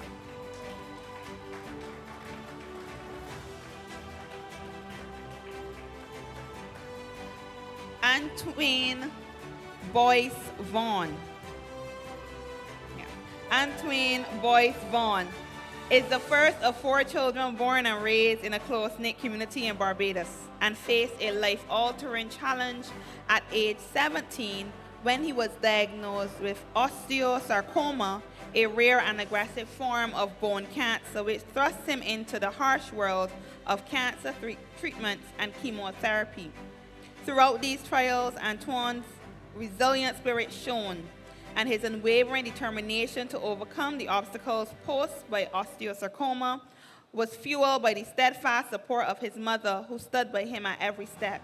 Her encouragement and strength provided him with the motivation he needed to face adversity head-on and emerge victorious. With no prior experience in swimming, he was introduced to aquatic sports under the expert guidance of Coach Adele Price. Through her mentorship, Antoine transformed from a novice swimmer into a Paralympian, proudly representing Barbados at the 2020 Paralympics in Japan and again in 2024 at the Paralympics in France. Another notable achievements include the Parapan Americas Games in Chile 2023 and presenting the King's Baton in the Barbados leg of the relay for the 2026 Commonwealth Games in Glasgow. Antoine's journey is a powerful testament to resilience, strength, and the triumph of the human spirit, overcoming a cancer diagnosis to become both a Paralympian and a prosthetics technician. His life story stands as a beacon of unwavering determination and the profound impact of support and encouragement.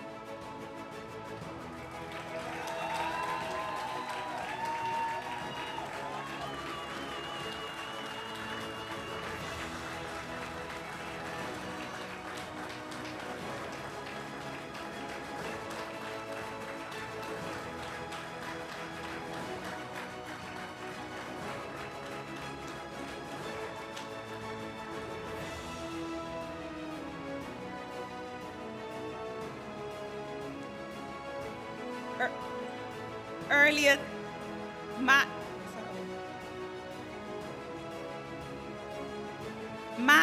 Hamilton, earlier to hear talked about how Barbados is taking down its walls and inviting persons. And Matt Hamilton is an accomplished software developer and technology advocate who was born in Singapore and moved to Barbados from the UK in August 2021 on the Welcome Stamp program. Here he has created several artificial intelligence-powered platforms that solve real-world problems for citizens. You heard them, uses AI to make parliamentary records searchable, enabling citizens to easily find out what their elected representatives have said and decided. WeOutside246.com automatically scrapes and aggregates event information from social media, making it simpler for people to discover what's happening across the island.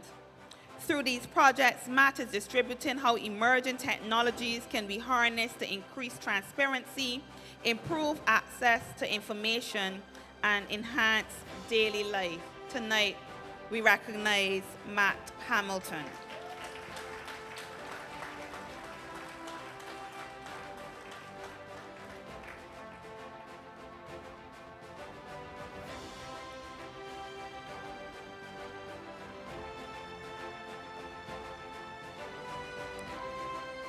Carrie-Anne Bovell. Carrie-Anne Bovell represents the brilliance, innovation, and forward-thinking spirit of a new generation of Barbadian leaders.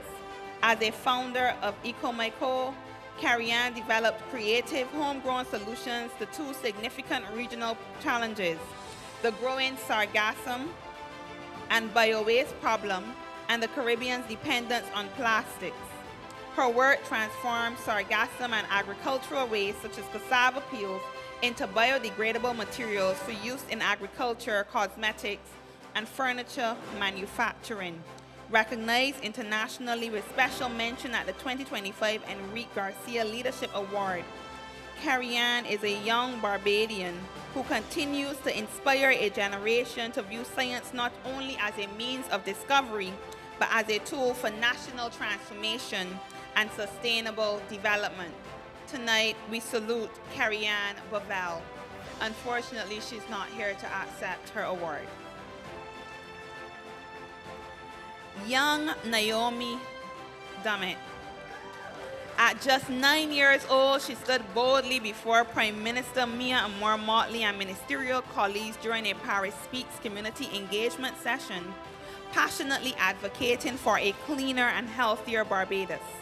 Her words, sincere and full of conviction, sparked a national call to action and led to the launch of a national bulk waste collection exercise, an initiative started in September and now managed by the Ministry of Environment and National Beautification, Green and Blue Economy. Naomi's advocacy extended beyond that moment, and she continues to encourage her peers and schoolmates to take pride in their surroundings and to play their part in protecting Barbados' natural beauty. For her dedication to environmental stewardship and for inspiring national action, the Barbados Labour Party proudly presents the Environment Award in her honor.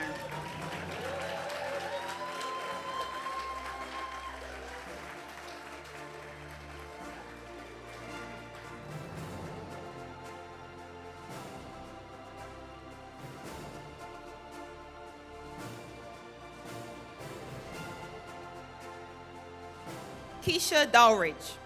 Keisha Dowridge stands as a beacon of inspiration, artistry, and leadership within Barbados' cultural landscape. With over a decade of experience as a dance teacher, choreographer, coordinator, and film enthusiast, she has dedicated her life to using the arts as a force for education, empowerment, and transformation.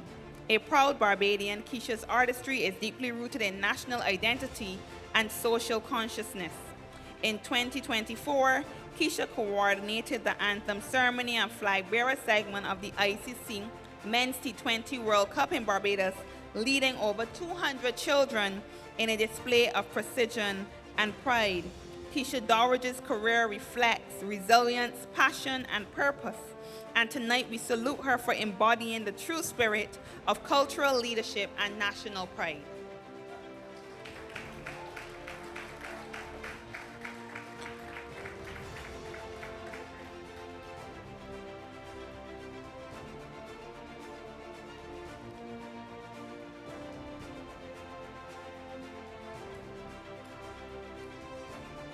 Jeffrey Ife Wilkinson. Jeffrey Ife Wilkinson joined Yoruba people after leading St. Leonard's Boys, where he was trained to drum and dance and was exposed to the daring act of stilt walking for a choreography called The Fisherman. In 1984, the NCF approached Ife to revive this art of stilt walking through workshops in schools and across communities in Barbados. Hence, he has been sharing his knowledge and expertise of drumming, tuck band, and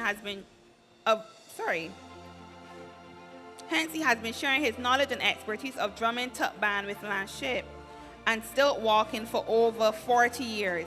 Fee, as he is called, walked on stilts as high as 8 feet tall and performed in shows in the tourist circuit such as 1627 and All That, Cropova, and other festivals. His collection was not only clothing but instruments, especially different types of drums, and how to refurbish and repair them. Tonight, we salute Jeffrey Ife Wilkinson.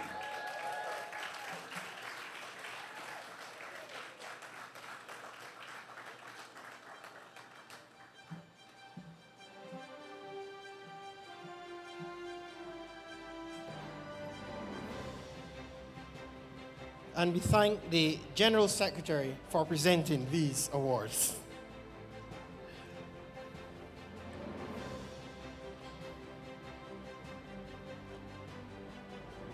We now move to some more special awards.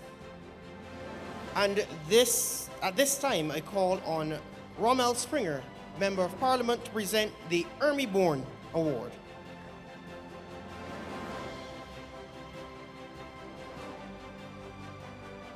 Audrey Luke Morris, affectionately known as Cheryl, has been a dedicated member of the Barbados Labour Party and the St. Andrew branch for over 30 years. Throughout her tenure, she has served in various capacities within the branch office, consistently offering her wisdom, guidance, and unwavering commitment. Her contribution to the constituency is truly immeasurable. Through her generosity, empathy, and strong leadership, Mrs. Luke Morris has inspired others, strengthened community bonds, and embodied the true spirit of service. Always ready with a helping hand or a listening ear, she remains a pillar of support to those around her and an invaluable source of encouragement within the branch. This year, the St. Andrew branch recognizes with the Ermy Bourne Award Mrs. Andrea Luke Morris.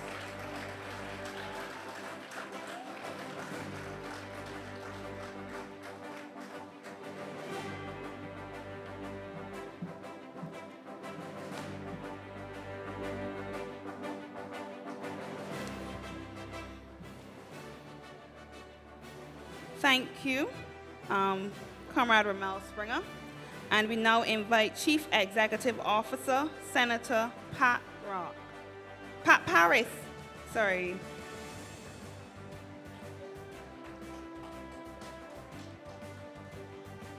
Chesil Rock Award. Ms. Kathy-Ann Miguel Small has been a member of the Barbados Labour Party for several decades. A longtime resident of the Carrington Village, her Saturday food sales from home and later evening lines attract friends and strangers alike to reflect on community matters and political developments. Over her years of membership of the St. Michael South Central branch, and especially today, she has supported the efforts of BLP candidate and MP by keeping a keen eye and ear on matters of concern to the community and serving as an advocate in this regard.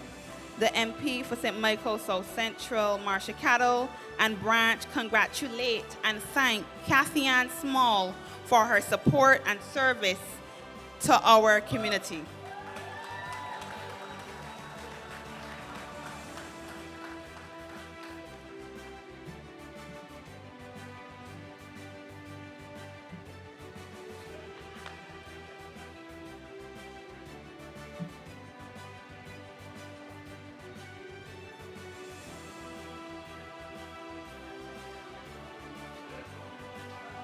Thank you, CEO.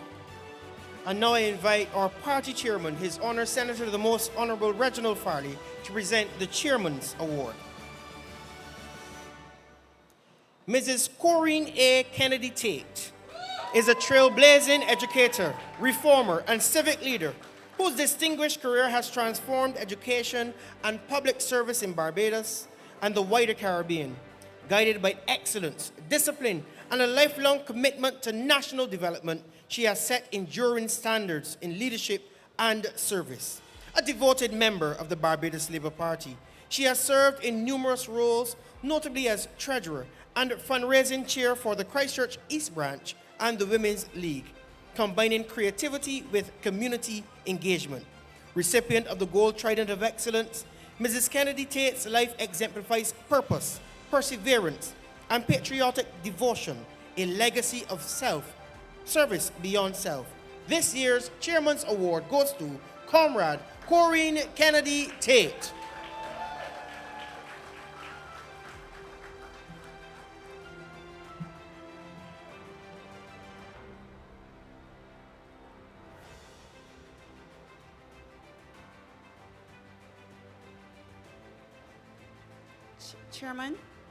Chairman, we also presenting David Simmons Award tonight. The Sir David Simmons Award. Rondell Trim is a committed gender specialist and advocate whose work has advanced social justice and equality in Barbados. He has supported national programs such as the One Family Program and the National Peace Program, mobilizing resources to expand access to mental health support for young families. As Executive Director of Equals Barbados, He has strengthened safe spaces for the LGBTQ plus community, led national consultations with partners like PAHO, and ensured that the concerns of marginalized groups are heard in forums with the United Nations and the European Union. Rondell has built bridges between communities, challenged stigma and discrimination, and promoted dialogue rooted in evidence and shared understanding. Tonight, we salute him for his leadership and consistently setting high standards and making a meaningful impact.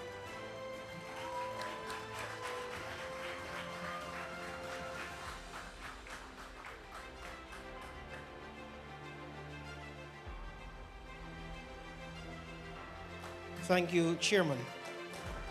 I now invite the political leader and Prime Minister of Barbados, the Honorable Mia Moore-Motley, to present these final two awards. The Milroy Reese Award. Lisa Marshall, a very committed member who has served the Barbados Labour Party since 1991. She has given yeoman service to the St. Andrew branch, especially to the communities of Hillaby and Orange Hill, whether it's spearheading canvassers or volunteering with local NGOs. Lisa has always answered the call to serve with compassion and determination. Her willingness to lend a helping hand, whether through hands-on support during community events or offer guidance in the political arena, exemplifies the true spirit of service. A true stalwart of the party, Ms. Marshall embodies the spirit of dedication, loyalty, and service. Her tireless efforts and cheerful commitment have made her one of our most dependable supporters and an inspiration to all who work alongside her. This evening, we salute Comrade Lisa Marshall.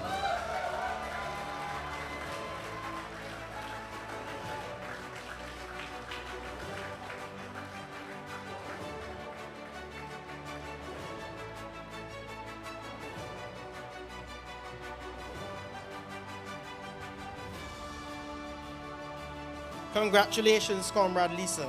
I now invite Comrade Mackie Holder to the stage to read the citation for the Grantley Adams Award for 2025.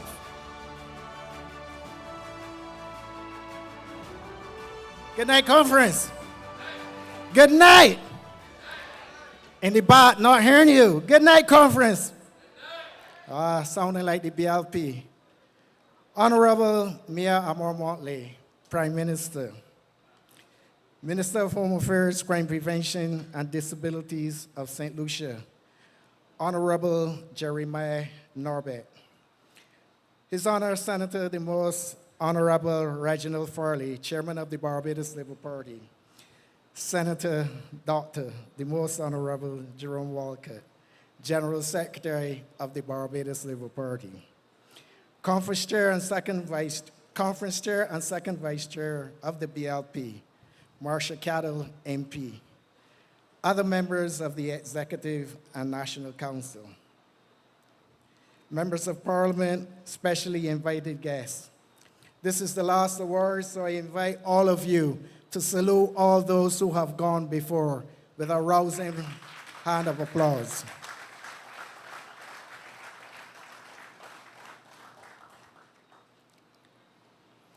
It is a great privilege to pay tribute to the final honoree. Excellence. The one word associated with the prodigious talents of Senator Dr. the Most Honorable Jerome Walcott and his immense contributions to the Barbados Labour Party and country is excellence. You could add another one, leadership. Walcott has distinguished himself in medicine, healthcare, management, community service, and of course, politics, achieving at the highest level in each endeavor. He possesses a combination of skills, tremendous intellect, analytical mind, management abilities, attention to detail, wide knowledge, commanding delivery that made him a rare talent indeed. We could speak about him all night. We could speak about his reputation as a brainiac at the large school and how he studied politics, following debates and falling in love with a man called Tom Adams. Now, those familiar with both of them would understand the similarities. Sharp intellect, sharp tongue. We could speak about his legacy at the QEH. After graduating from Mona campus with his medical degree and following up as a fellow of the Royal College of Surgeons in Edinburgh. And when he was also an associate lecturer in surgery and examiner in final surgery exams at UEK-Phil, and also president of the Barbados Association of Medical Practitioners. More than 2 decades after he left the QEH, colleagues, attending nurses, still speak reverently about his composure under pressure, his compassion, knife skills, and bedside manner. And patients and students still greet him warmly. There's also Jerome the innovator. His creation as project director, project manager, and interim director of the Caribbean Public Health Agency, CARPHA, the regional agency devoted to synchronizing policies and programs in public health across the region, brought together countries with very disparate approaches, now 26 of them, a momentous pioneering feat that will serve Caribbean people infinitely. In politics, Walcott has obviously been defining. A former MP for Christchurch South, he has served as leader of government business in the Senate twice, and Minister of Health twice, under different administrations. It's the first time anyone has achieved that. He reinvigorated the Ministry of Foreign Affairs and Foreign Trade, resurrecting a number of proposals and agreements left for dead on his desk, part of the lost decade. Among his achievements, he opened 4 new diplomatic missions, signed a number of agreements on development aid and trade deals, and new ones essential in keeping Barbados stable and sustainable, especially in healthcare. Now, Jerome will have to forgive me for saying that his beloved late mother was somewhat ambivalent about him leaving medicine for politics. But life is funny, and both of these have intersected wonderfully, the COVID-19 pandemic being one such example. The pandemic showed Walcott at his best. His work as head of the Cabinet COVID-19 subcommittee was a major contributing factor in Barbados being widely praised worldwide for its handling of the pandemic, working side by side with Prime Minister Motley and the rest of the team. And his work was recognized in the 2022 Independence Day honors by the conferring of Barbados' highest honor, the Order of Freedom of Barbados. The overlap of politics and medical training to the benefit of Barbados is currently unfolding in health and wellness, and with Walcott also as senior minister coordinating social and environmental policy. This week, he unveiled the plans for the transformational expansion of the QEH. And this week, we saw the new linear accelerator to aid the fight against cancer being installed.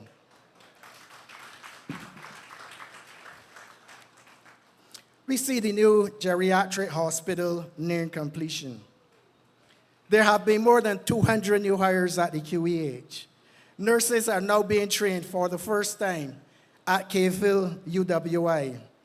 Digitization is going on and modernization throughout the QEH. He's also very busy establishing Barbados as a pharmaceutical manufacturing hub, pushing for funding for antimicrobial resistance, and examining debt spots for health gain. This is a man at work. This is Jerome Walker revolutionizing healthcare delivery and positioning Barbados for the future. The high regard in which he is held in health saw Walker as chair of the executive board of the World Health Organization. You're selected, not elected. One of its highest bodies that deliberates on the WHO program, budget, and administration. And tonight, for his distinguished and dedicated service to the Barbados Labour Party and politics, Jerome Walker is receiving the Grant Lee Adams Award, the party's highest honor.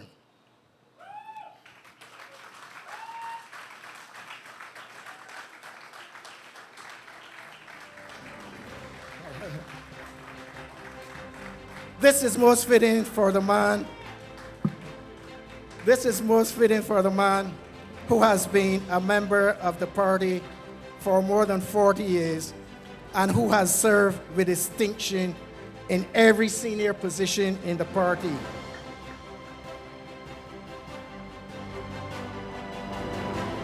I invite you to salute Jerome Walker.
Good evening, comrades.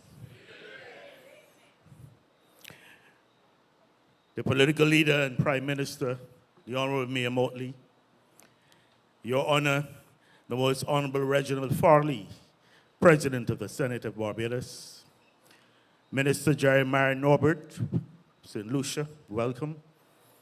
The conference chair, Marshal Cadell, Honorable Marshal Cadell, members of cabinet, members of parliament, members of the executive committee of the Barbados Labour Party, members of the National Council, awardees, comrades, all. Welcome to you all and good night. I must thank Comrade Marky Holder. He almost moved me to tears. Almost. But I must say at the outset that I'm truly honored.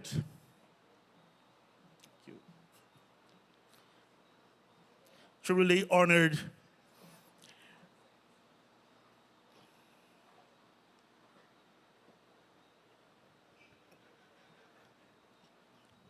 No, Dale, it is not what you think. I am truly honored to be presented with the Grant Lee Adams Award, which is the highest award achievable in this great political organization. Madam Prime Minister, I want to thank you sincerely for selecting me to be this year's recipient of that very important award. Mere words cannot describe how elated and excited I feel to receive this award. I know some of you will not believe me, but that is the truth, the absolute truth. It gives me immense satisfaction, and a sense of fulfillment that after roughly 40 years in a political party, I am recognized and presented with this award.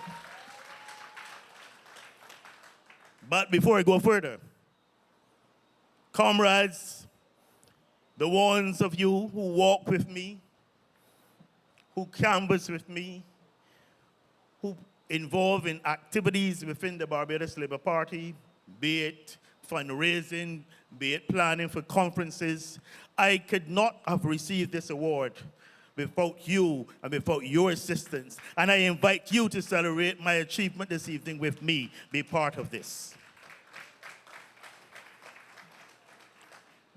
Marsha told me, I asked her how many minutes I have. She said I could speak as long as I wanted.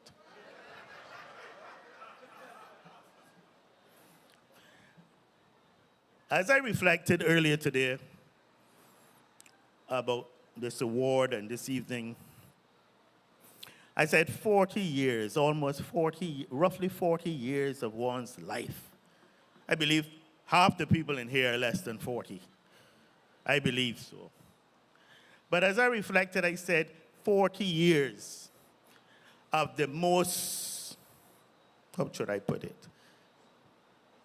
The greatest political institution in this island is something to be proud of. And indeed, perhaps, and PM you might know, perhaps even to be possibly the greatest political institution in this region, the Barbados Labour Party. And when I reflected on that, I said I have absolutely no regrets about the time, the years that I've spent within the Barbados Labour Party. And then I began to wonder, you know, as you get older, your long-term memory comes back to you. My short-term memory has gone. And I reflected back then as a schoolboy, about 15 years old, getting off the bus at the traffic lights. I know it was illegal, so we hopped off. The corner of Marhill Street and St. Michael's Row, and going to the public gallery. And at that time, school children actually gathered there and listened to debates. And I used to go quite often because I was fascinated by the debating skills of Tom Adams and other members of the Barbados Labour Party who were in opposition at that time. Fascinated. So you would realize that the sort of excitement I felt in 1976 when, as a teenager, unable to vote, was allowed to go to the last political meeting held by the Barbados Labour Party at Eagle Hall, the night before the election. Massive meeting. For me, a child, I've never seen such. But I remember that it rained and it rained and it rained. And Lamech Ragg said that there were showers from a blessing from heaven. I don't know how he got in a position to know that there were showers of blessing, knowing his reputation, but perhaps there were blessings.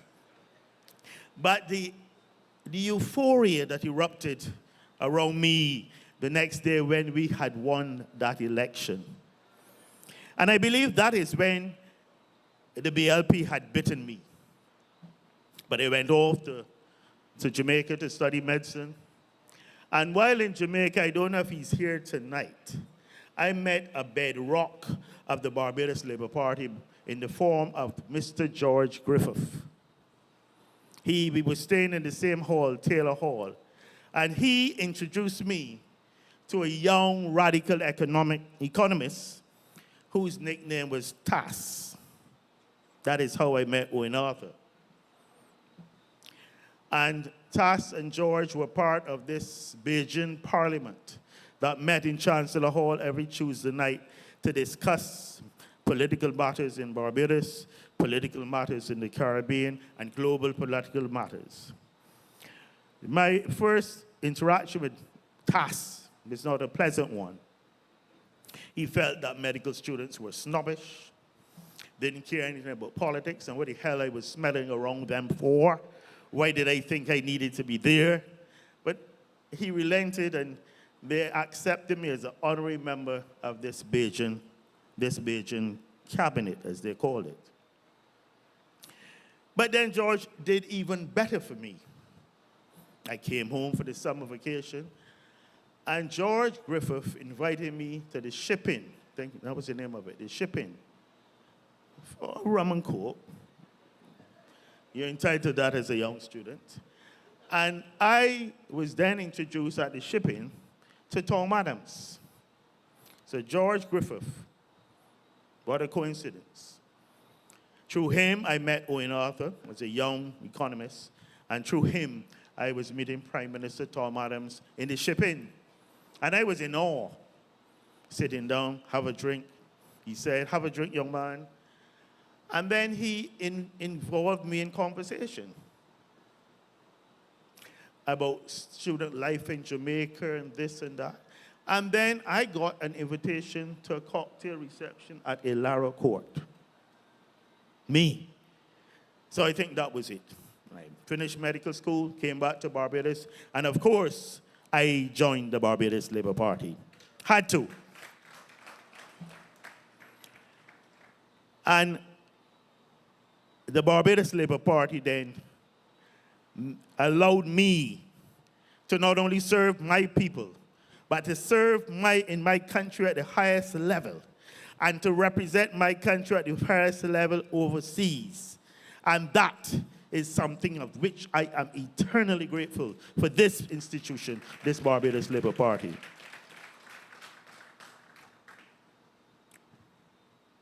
But politics is, of course, not a bed of roses. We all know the vicissitudes of political life. I and we have tasted the sweetness of political victory. And of course, we've had to swallow the bitterness of defeat. But one thing within the Barbados Labour Party, historically, we might be down, we are never out. We always get up, we manifest resilience. And that resilience is key. But there were other lessons I learned in the BLP at that time. I joined as a member of the Young Socialists. And we knew at that time what it was like to sweep the yard of the BLP, to rake leaves, to be involved in fundraising activities, barbecues and fish fries. We know what it was like to beg for paint and to try to paint the headquarters because we felt that we were embedded in that building. And there was a union between the Barbados Labour Party and us young people at that time. And it allowed us to rub shoulders with the stalwarts and for them to tell us that in this party there is no sense, or there was no sense of entitlement. You work your way up. That is how it was done. They also taught us some other things that I think are fundamental. The care and the need to care for people. If you are in politics and you don't care for people, then you should not be in politics. They instill in us the need to be humble, that humility was vital if you wanted to be a good politician. They instill in us that they need to do hard work. They need to canvass and things like this.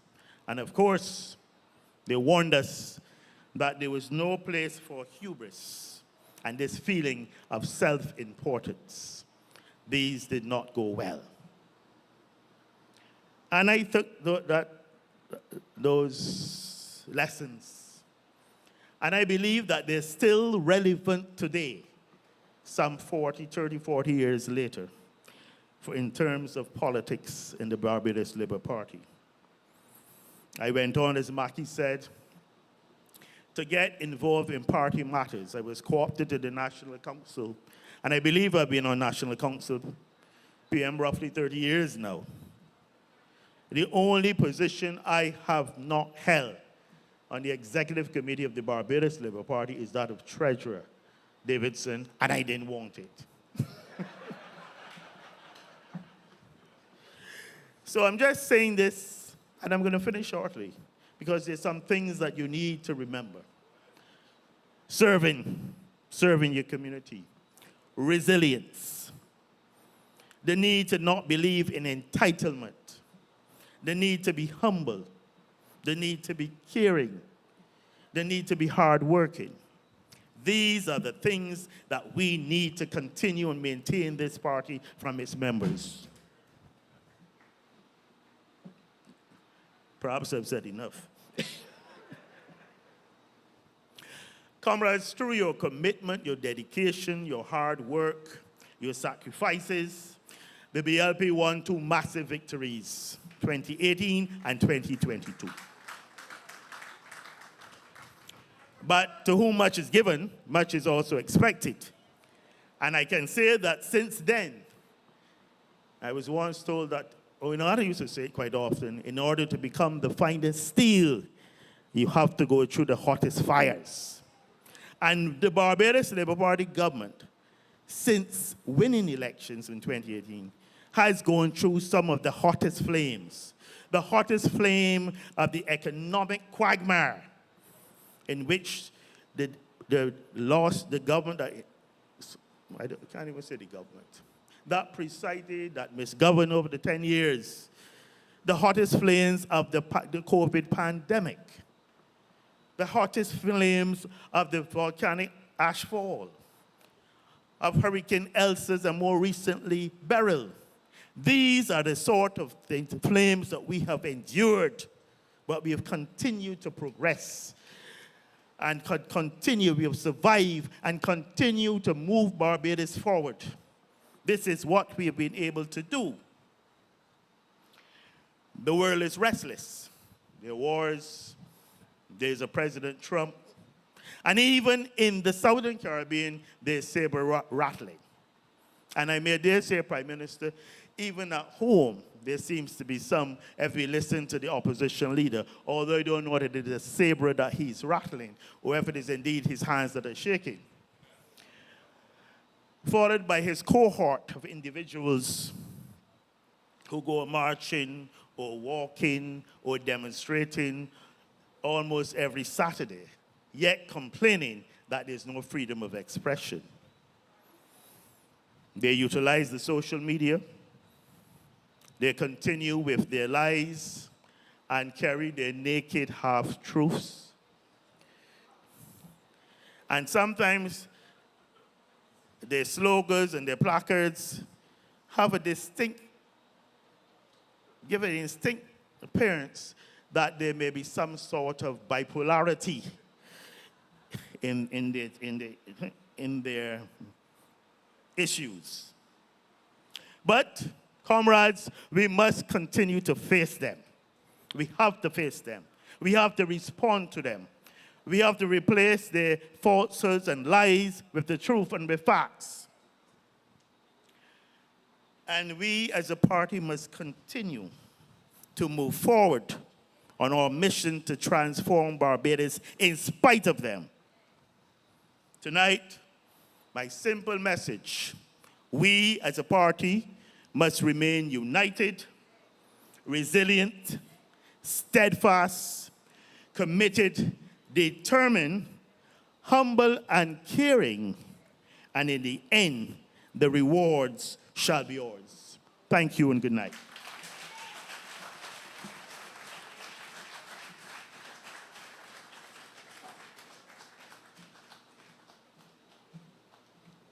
I'm sure we can do much better than that. Congratulations to our General Secretary, the longest serving General Secretary of this party. Before I introduce the Prime Minister, I want to entice you and let you know that soon and very soon, we will have an entertainment package that you should not miss. So just sit tight and enjoy this entertainment. Any good party must have a good leader. And this evening, it gives me great pleasure to introduce our political leader and Prime Minister, the Honorable Mia Amor Motley, to give her remarks at this, the 86th Annual Conference Awards Ceremony.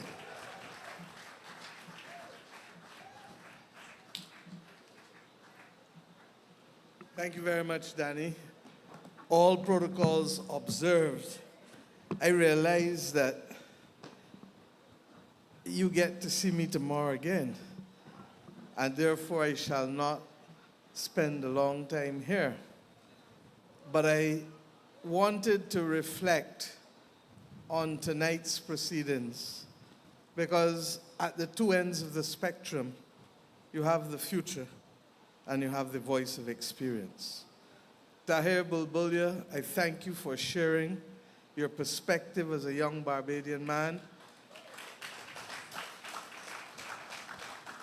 conscious as most of us are that this country will only be as great as those of us who are prepared to stand up, not necessarily in political parties, but in wherever we stand in this country and add value day by day by day. And Jerome, I want to salute you because you truly are deserving of this award. You are now the longest serving General Secretary of the Barbados Labour Party. And there may be few others who would appreciate why I am best placed to comment, because for many of you younger people, you may not know that I spent many years, 8 years I think or so, as General Secretary also of the Barbados Labour Party, working along Owen Arthur and the many chairmen that we had during that period of time. And the work of a General Secretary is not easy.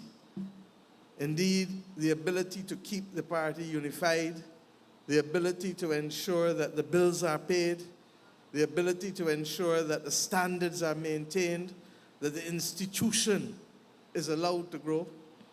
And at both times that we encountered an election, in terms of a general election, you were present as General Secretary in what has now come to be regarded the most successful period for the Barbados Labour Party electorally. I do not take for granted, therefore, what you have been able to do to help shoulder the weight, because a government going through the many polycrises that you spoke about has often, sometimes, very little time to focus on the minutiae of party business. And one of the things that you've been able to do at my side has been to allow me to be able to focus very often on serious matters of state with the comfort and knowledge that the party is in good hands between yourself and the various chairmen who have served over the times. You spoke about some values that I truly hope that others here have taken to heart, because that is what makes the difference in an institution such as ours. Hard work for these youngsters who are now celebrating success in sports. None of you got there without hard work and practice. And practice does make perfect. It's not just a throwaway statement. But beyond the hard work, as you said, it is the heart, and it is the ability to care. And yes, the surgeon does have a heart. For those who want to feel that he only knows how to use a scalpel, I can assure you he does have a heart.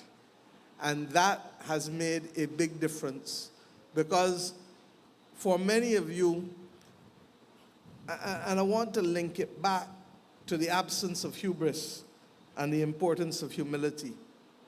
C.L.R. James in 1958 wrote about this great party. And he wrote that if there was a failing, it was that the Labour Party did not know how to celebrate its successes did not know how to be able to articulate and promote them such that they become the basis of a mass movement. And he was correct then, and in a very real sense, that is still the essence of who we are. I certainly had instilled in me from very early the need for that absence of hubris, and Billy Miller and David Simmons and all of the others would reinforce it. And then Brees and John, I told Cabinet about it only Thursday, would insist on the importance of reading, reading, and reading, research. And that has been one of the fundamental differences between the two political parties in modern times. The Democratic Labour Party had its time with the zenith, and at its zenith, it had persons who reflected some of those same attributes. But regrettably, in the last 20 to 30 years, there has been a declining level with respect to hard work, with respect to research, with respect to absence of hubris, with respect to humility. And I say that for the benefit of those who are young in this crowd, because in a very real sense, many of us are coming closer to the end of our days, and it is you who will be required to lift the heavy weight and to ensure that this institution will make it to 100 and to 120 and to 150. You are the ones who are going to make that defining difference. So, ladies and gentlemen, we chose a theme this year because it is important for you to remember also that there is a destination, and the destination is making people's lives better.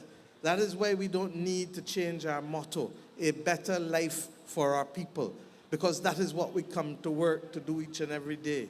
And tomorrow I will speak more to you about why Bajans succeed when Labour leads, because that has been the reality and experience of Barbadians in almost every iteration of the Barbados Labour Party's governance of this country. So my friends, I've spoken far too long tonight. I simply want to say thank you for coming out. I reflected with Jerome earlier and Reggie that when I first joined this party, and I first started to come in 1989 is when I think I joined, 88 or 89. The brain is getting a little thing now. 88, October 1988. And we used to meet at the Polytechnic, as it then was called, the Samuel Jackman Prescott Institute of Technology, as you know it now. And Jerome talked about the need to do jobs. We had to pack out the chairs.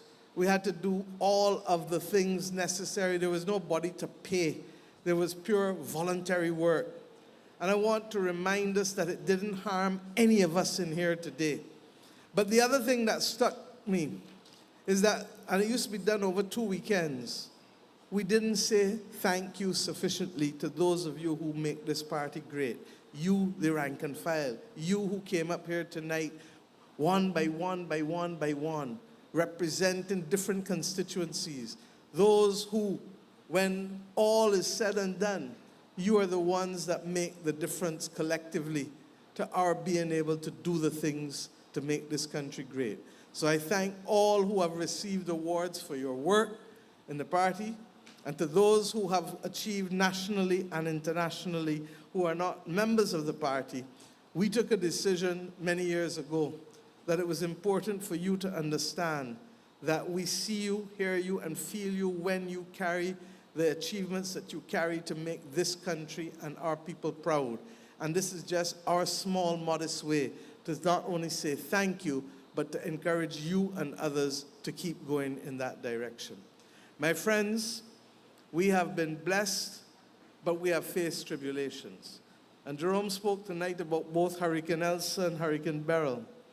But as we stand here tonight, the people of Jamaica, Cuba, Haiti, Dominican Republic, and Cayman Islands are in fact being consumed with the prospect of a deadly Category 4 or 5 hurricane coming upon them.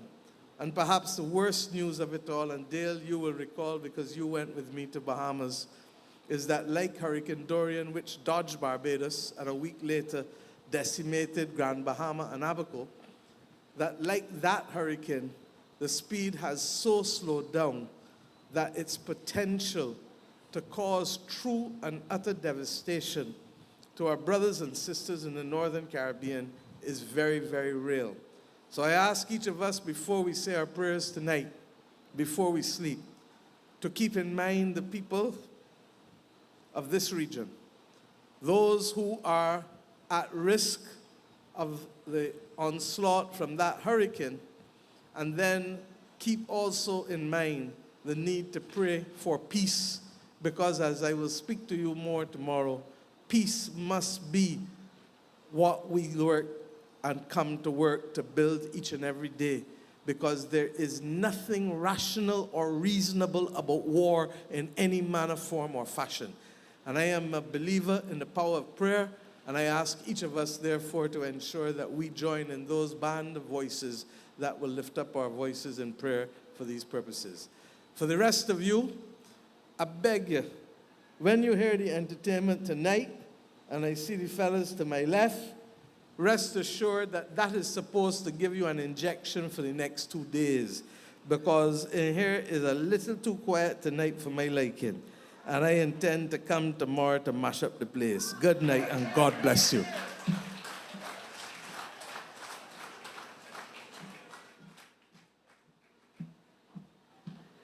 And I have the easiest job for the evening. And so as we come to the close of this special evening, we want to thank first Elder Bruce Lynch for your centering us in prayer and grounding us in purpose before we began. Our conference chair and the entire conference arrangement committee for the work that has been done, as well as for your warm welcome and masterful introduction, setting the perfect tone for tonight. Tahir, we thank you for your reflections that reminds us that we all have a role to play in creating a Barbados where everyone thrives.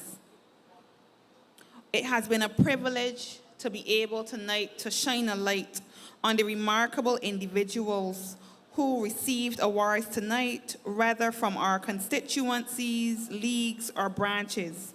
You are the backbone of this political party. And so tonight they were seen, appreciated, and celebrated. We also extend heartfelt congratulations to special award recipients, as well as to the Grantley Adams awardee, our General Secretary, on what has been an extraordinary reflection of the service and the standard of service that has built this party, and one that the younger members of this party can only hope to live up to. Thank you for not only walking in the footsteps of our giants, but also for creating a path for others like myself, Tahir, to follow. We express our deepest gratitude to the political leader and Prime Minister, the Honorable Mia Amor Motley, for your wisdom, your courage, and your visionary leadership, and for continuously reminding us that when Labour leads, we as Bajans truly succeed. Your presence inspires us all to keep pressing forward towards a more just, more innovative, more resilient Barbados. To our entertainers, the planning team, the logistics and production crew, the song crew, designers, sponsors, volunteers, ushers, every detail tonight bears your fingerprints. And so we thank you for the countless hours and the heart that you have poured into making this event a success year after year. And finally to you, my comrades, thank you for your commitment to this party and to Barbados. This party is not just an institution, this is what family looks like. A family built on loyalty, community, the love of country, and the true belief that we can indeed build a better life for our people. Tonight, as we honor the excellence among us, we are reminded that this party continues to thrive because of each and every one of you. And so now, as I wrap up this section of the program, and we get ready to move on to our entertainment segment, I invite you to relax, laugh, shake a leg if you feel moved to, and continue to celebrate this incredible work that we do together. Thank you, God bless, and let us continue to lead with integrity, serve with heart, and build with hope. Thank you.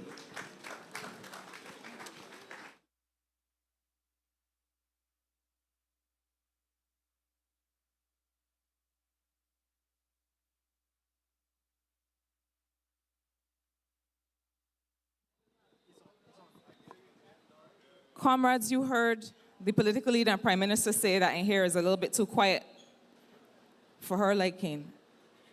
When I came on earlier and I talked about my first conference, the Prime Minister smiled. And she smiled because on that occasion, she gave me the job of putting together a little entertainment segment with a band. And I remember that the song that John King and I chose to perform was a song that John did when he was the leader of the band's Signature. We just happened to choose it, but it turned out that the Prime Minister was managing Signature at the time that that song was produced.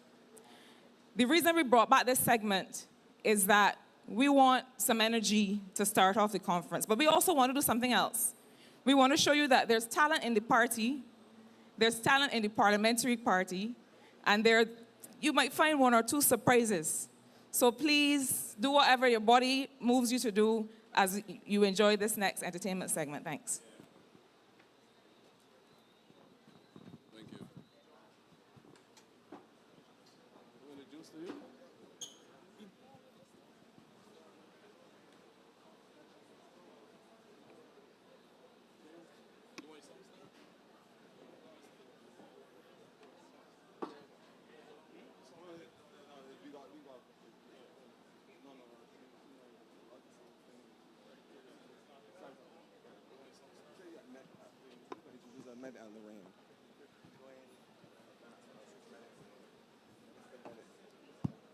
Yeah. Merit and Lorraine now would grace the stage with a dance for you.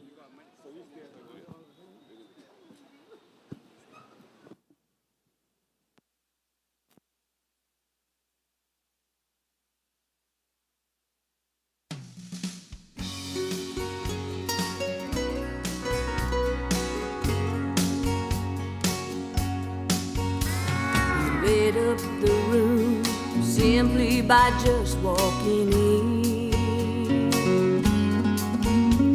The moment you entered, I could have surrendered right there.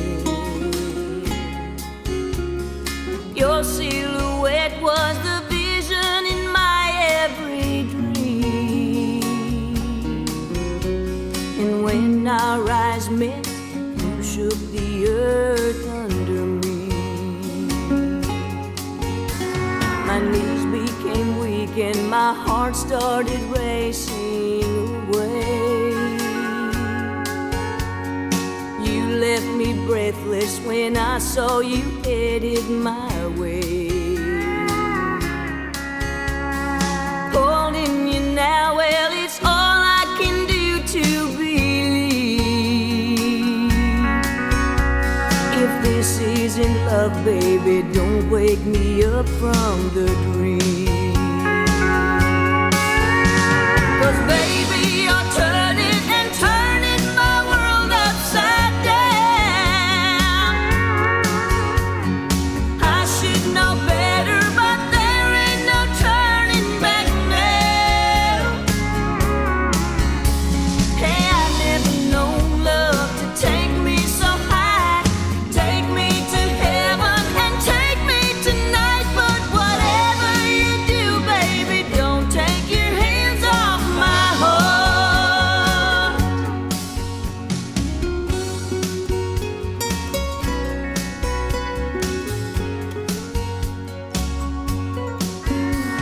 The warmth of your touch is just too much for me to ignore. I've never known wanting you, wanting me like this before. When all that's between you and I is the air that we breathe. The passion in you, baby, brings out the woman in me.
Good night, everyone.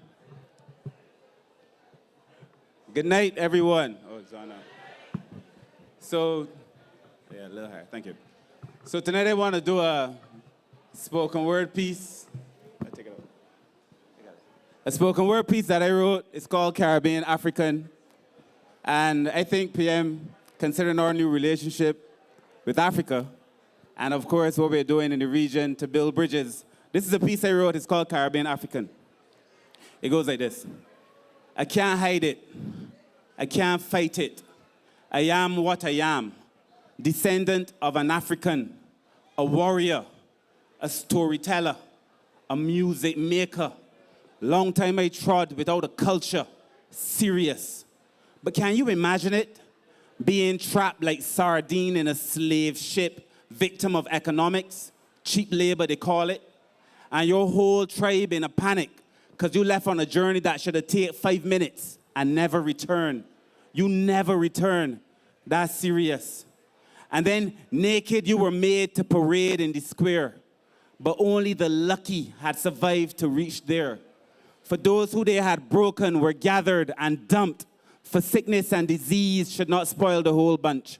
It's an economic thing, you know. I done tell you so.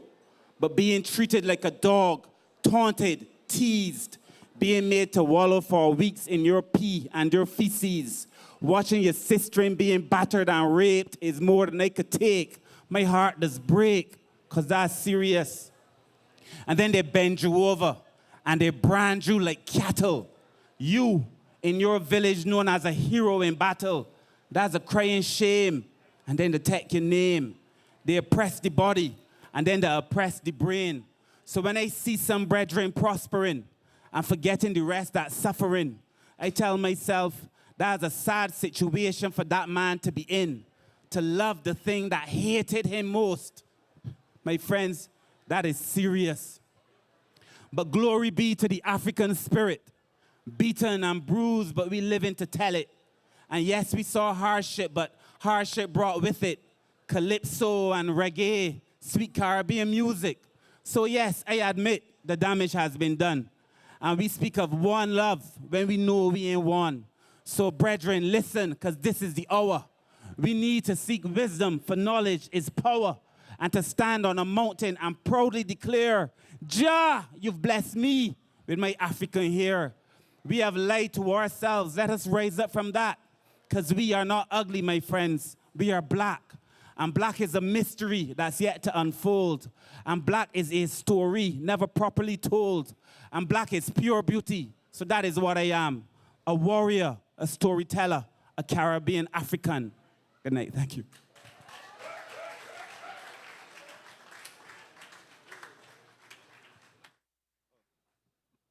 Oh yes, comrades, there's so much more to come. So we ask you just to sit and enjoy. Sit and enjoy, because there's more to come. Let's enjoy now more of this showcase.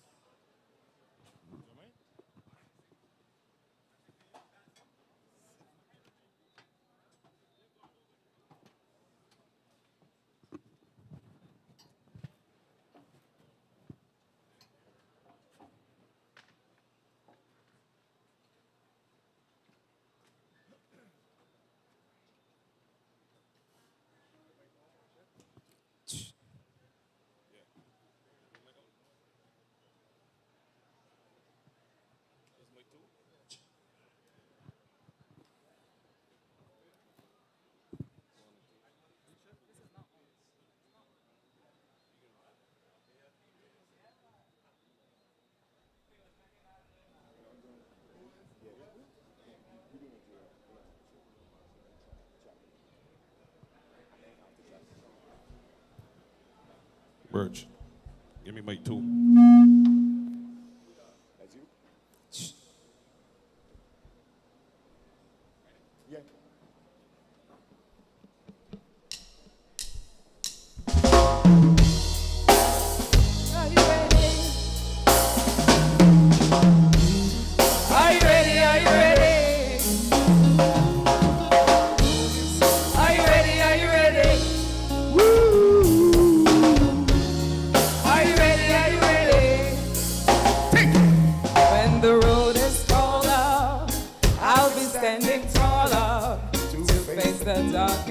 and the hardest of times.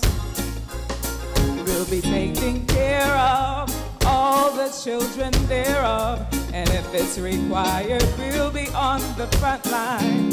You can call me by my name, I am ready to roll. Once the rules remain the same, how the story's been told. Call me anytime, never cop out. Lioness is on the rise, don't you ever have doubt. Never say never, willingness forever to fight and be strong.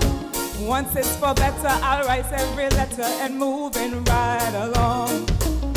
And I'll roll with the punches, accept changes, work with the formula, do what I have to do, and call me by my name, I am ready to roll. Once the rules remain the same, how the story's been told. Call me anytime, never cop out. Lioness is on the rise, don't you ever have doubt. When you are willing to serve, we have room to observe and see if you can walk the walk you talk. Let me give you my word, my voice must be heard. Bravery is the beat of my heart, and call me by my name, I am ready to roll. Once the rules remain the same, how the story's been told. Call me anytime, never cop out. Lioness is on the rise, don't you ever have doubt. Are you ready? Are you ready? Good night, everybody! Take it down. The name of this song, as you all would know, is Lioness on the Rise. Santi, I know this is your song. Yes? But I know it's more familiar for the ladies. But the gentlemen, we can sing it too. I'll give you an example, all right? Listen. When the roll is called up, I'll be standing tall up to face the darkest and the hardest of times. We'll be taking care of all the children thereof, and if it's required, we'll be at the front line. And you can call me by my name, I am ready to roll. Once the rules remain the same, how the story's been told. Call me anytime, never cop out. Listen, the lion, yes, he's on the rise, don't you ever have doubt. And you can call me by my name, I am ready to roll. Once the rules remain the same, how the story's been told. Call me anytime, never cop out. The lioness is on the rise, don't you ever have doubt. Are you ready? Are you ready? Ooh. Are you ready? Are you ready? Are you ready? Are you ready? Woo. Are you ready? Are you ready? Thank you! Ladies and gentlemen, put your hands together. Minister of Education, Mr. Chad Blackman!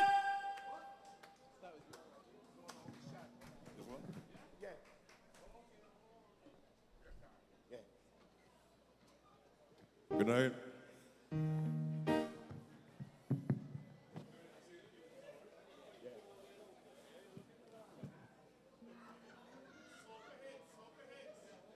Not tonight, not tonight.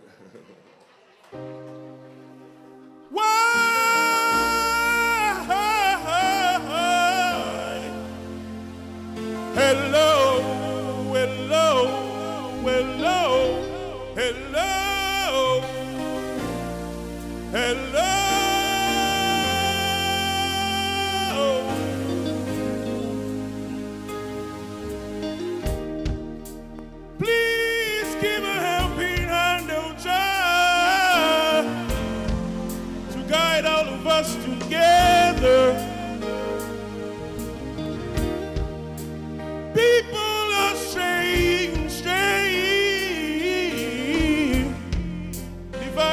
themselves from each other. To all the homeless souls and ragamuffin soldiers, what we need is love. That's what we need. Everybody, we want vice versa love to all the hungry. Vice versa love, come on and get some. Vice versa love, come on and get it. Vice versa love. To all the rude boys, listen, put down all your guns. The only ammunition we need is love.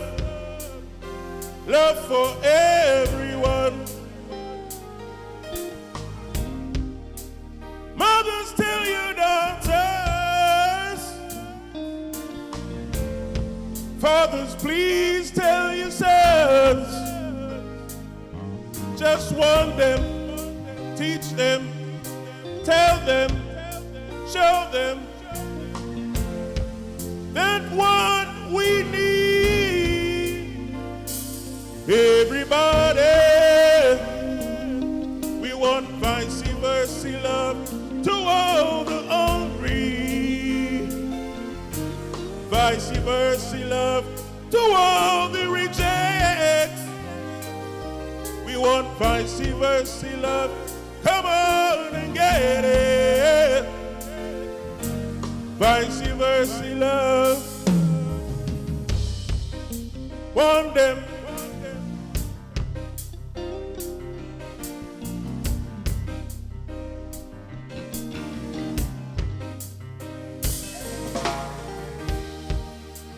Please give a helping hand, oh Jah, to guide all of us together. People are straying and straying, dividing themselves from each other. What we need is love. Sing Barbados. And what we need, everybody, we want vice versa love to all the hungry. Woo! Vice versa love to all the rejects. Hey, vice versa love, come on and get it. Vice versa love. Warn them, warn them, tell them.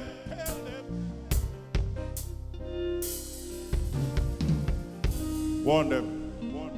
Yo. Yeah, listen. He had no rehearsal, you know. He ain't rehearsed.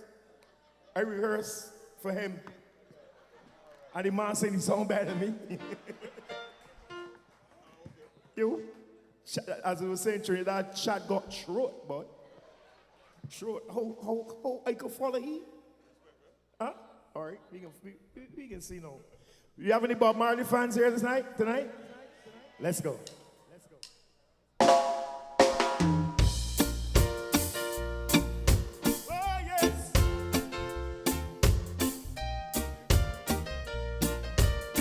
Everybody sing with me. Come on. One love, one heart. Let's get together and feel alright. Hear the children crying, one love. Hear the children crying. Give thanks and praise to the Lord, and I will feel alright. Let's get together and feel alright. Whoa, whoa, whoa, whoa. Let them all pass on their dirty remarks. One love. There is one question I'd really love to ask. One heart. Is there a place for the hopeless sinner who has hurt all mankind just to save his own? Believe me, one love. What about the one heart? One heart. Let's get together and feel alright as it was in the beginning. One, so shall it be in the end. Alright, give thanks and praise to the Lord, and I will feel alright. Let's get together and feel alright.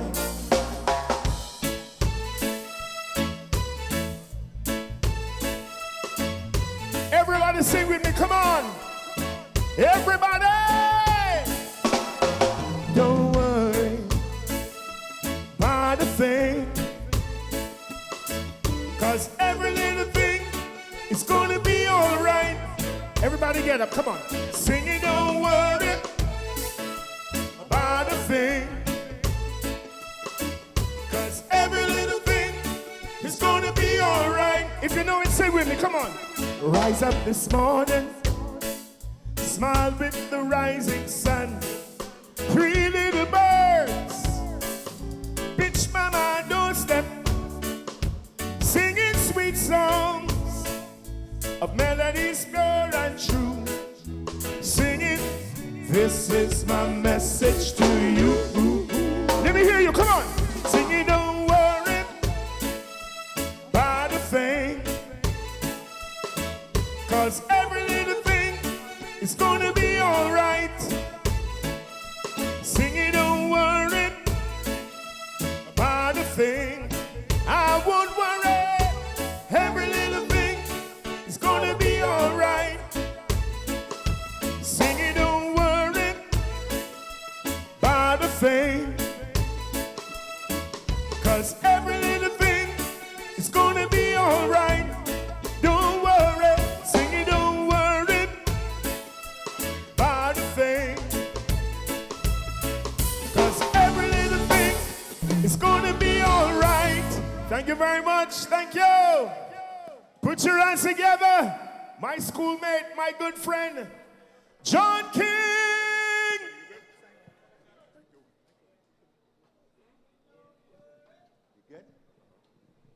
So this is where we're going to get into real Barbadian music. We're celebrating none other than a gentleman who this government gave him his own day, Jackie Open.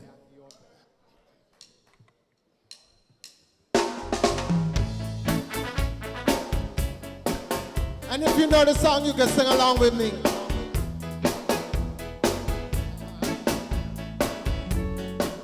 Oh, yeah, yeah, yeah, yeah, yeah, yeah. As the sun shines up in the sky, my love for you, darling, will never die. Eternal love, eternal love, as sure as the sea rises to the shore. My love for you, darling, will forever endure. Eternal love, eternal love. Oh, you and I must be more realistic in whatever we do, yeah, yeah, yeah. When the bad times come around, you be brave, I'll be strong and sure as the sun shines up in the east. My love for you, darling, will never cease.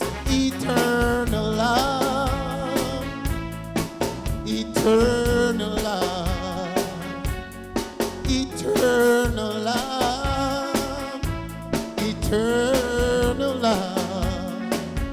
So, ladies and gentlemen, this Spooge music, right? It changed over a period of time. Then we have people like the Dredens too, and Wendy Allen and others. And the Spooge changed, but it still sounded sweet, and it's our music. It went something like this.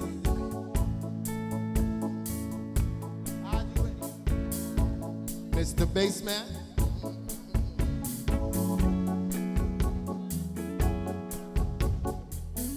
Tell me how you used to dance to this one.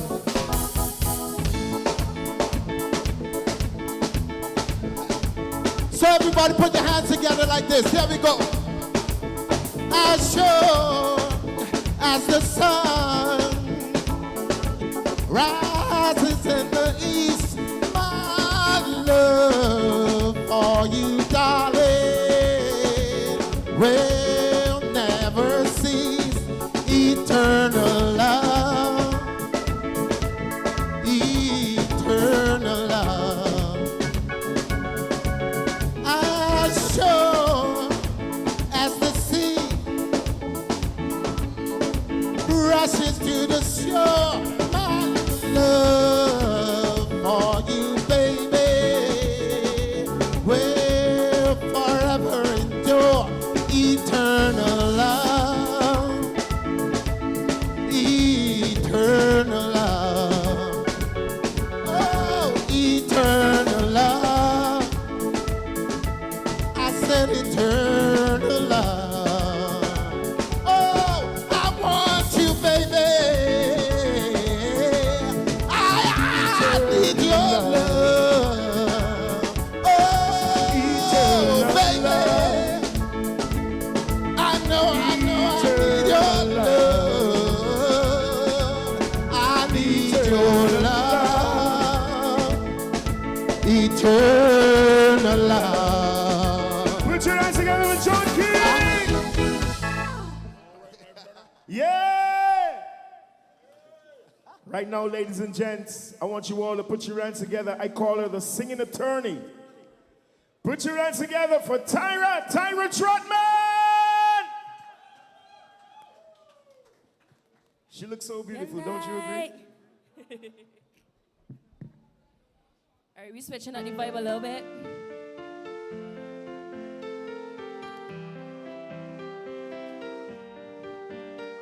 I let it fall, my heart, and as it fell, you rose to claim it. It was dark, and I was over until you kissed my lips and you saved me. My hands, they're strong, but my knees were far too weak to stand in your arms without falling to your feet. Well, there's a side to you that I never knew all the things you say. They were never true, and the games you played, you would always win, But I set fire to the rain, and I threw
Yeah, give it up, give it up, give it up.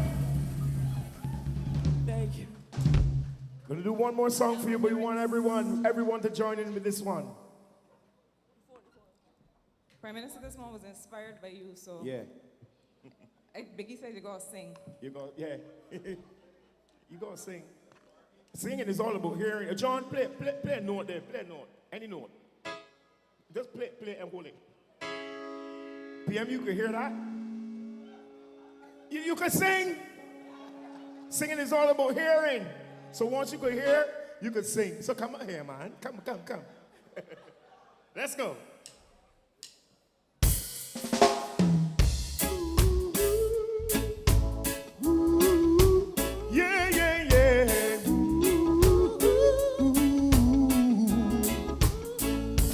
Been together for a while now, growing stronger every day now. Feels so good and there is no doubt I will stay with you. As each morning brings the sunshine and the flowers bloom in springtime, all my loving you can rely. We can stay with you. I will stay with you through the Ups and the downs, I will stay with you when no one else is around. When the dark clouds come through, I will stay by your side. I know you'll be alright. I will stay with you.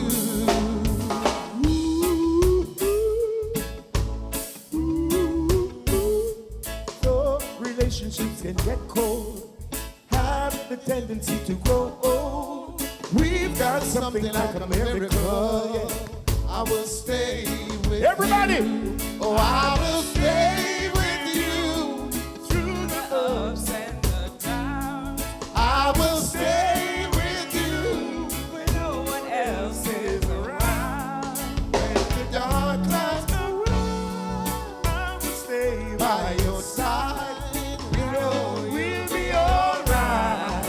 I will stay with you. To the bridge, to the bridge. There'll be, Heartache and pain. yeah. Through it all, we'll remain. In this life, we all know some will come, some will go. Through the years I know I will stay. Yo! And in the end we'll be fine.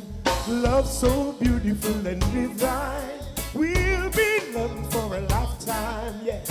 Cause I will stay. Everybody said I will stay with you through the ups and the downs. I will stay with you When no one else is around. When the dark lights around, I will stay by your side. We know we'll be alright. I will stay with One more time, come on. I will stay with you. Through the ups and the downs. Oh, I will stay with you. When no one else is around. When the dark clouds around, I will stay by your side. We know we'll be alright. I will stay with you. I will stay with you. I will stay with you. I will stay with you. I will stay with you. Thanks, Thank you very everybody. much. Good night. God bless you. Thank you. Yep.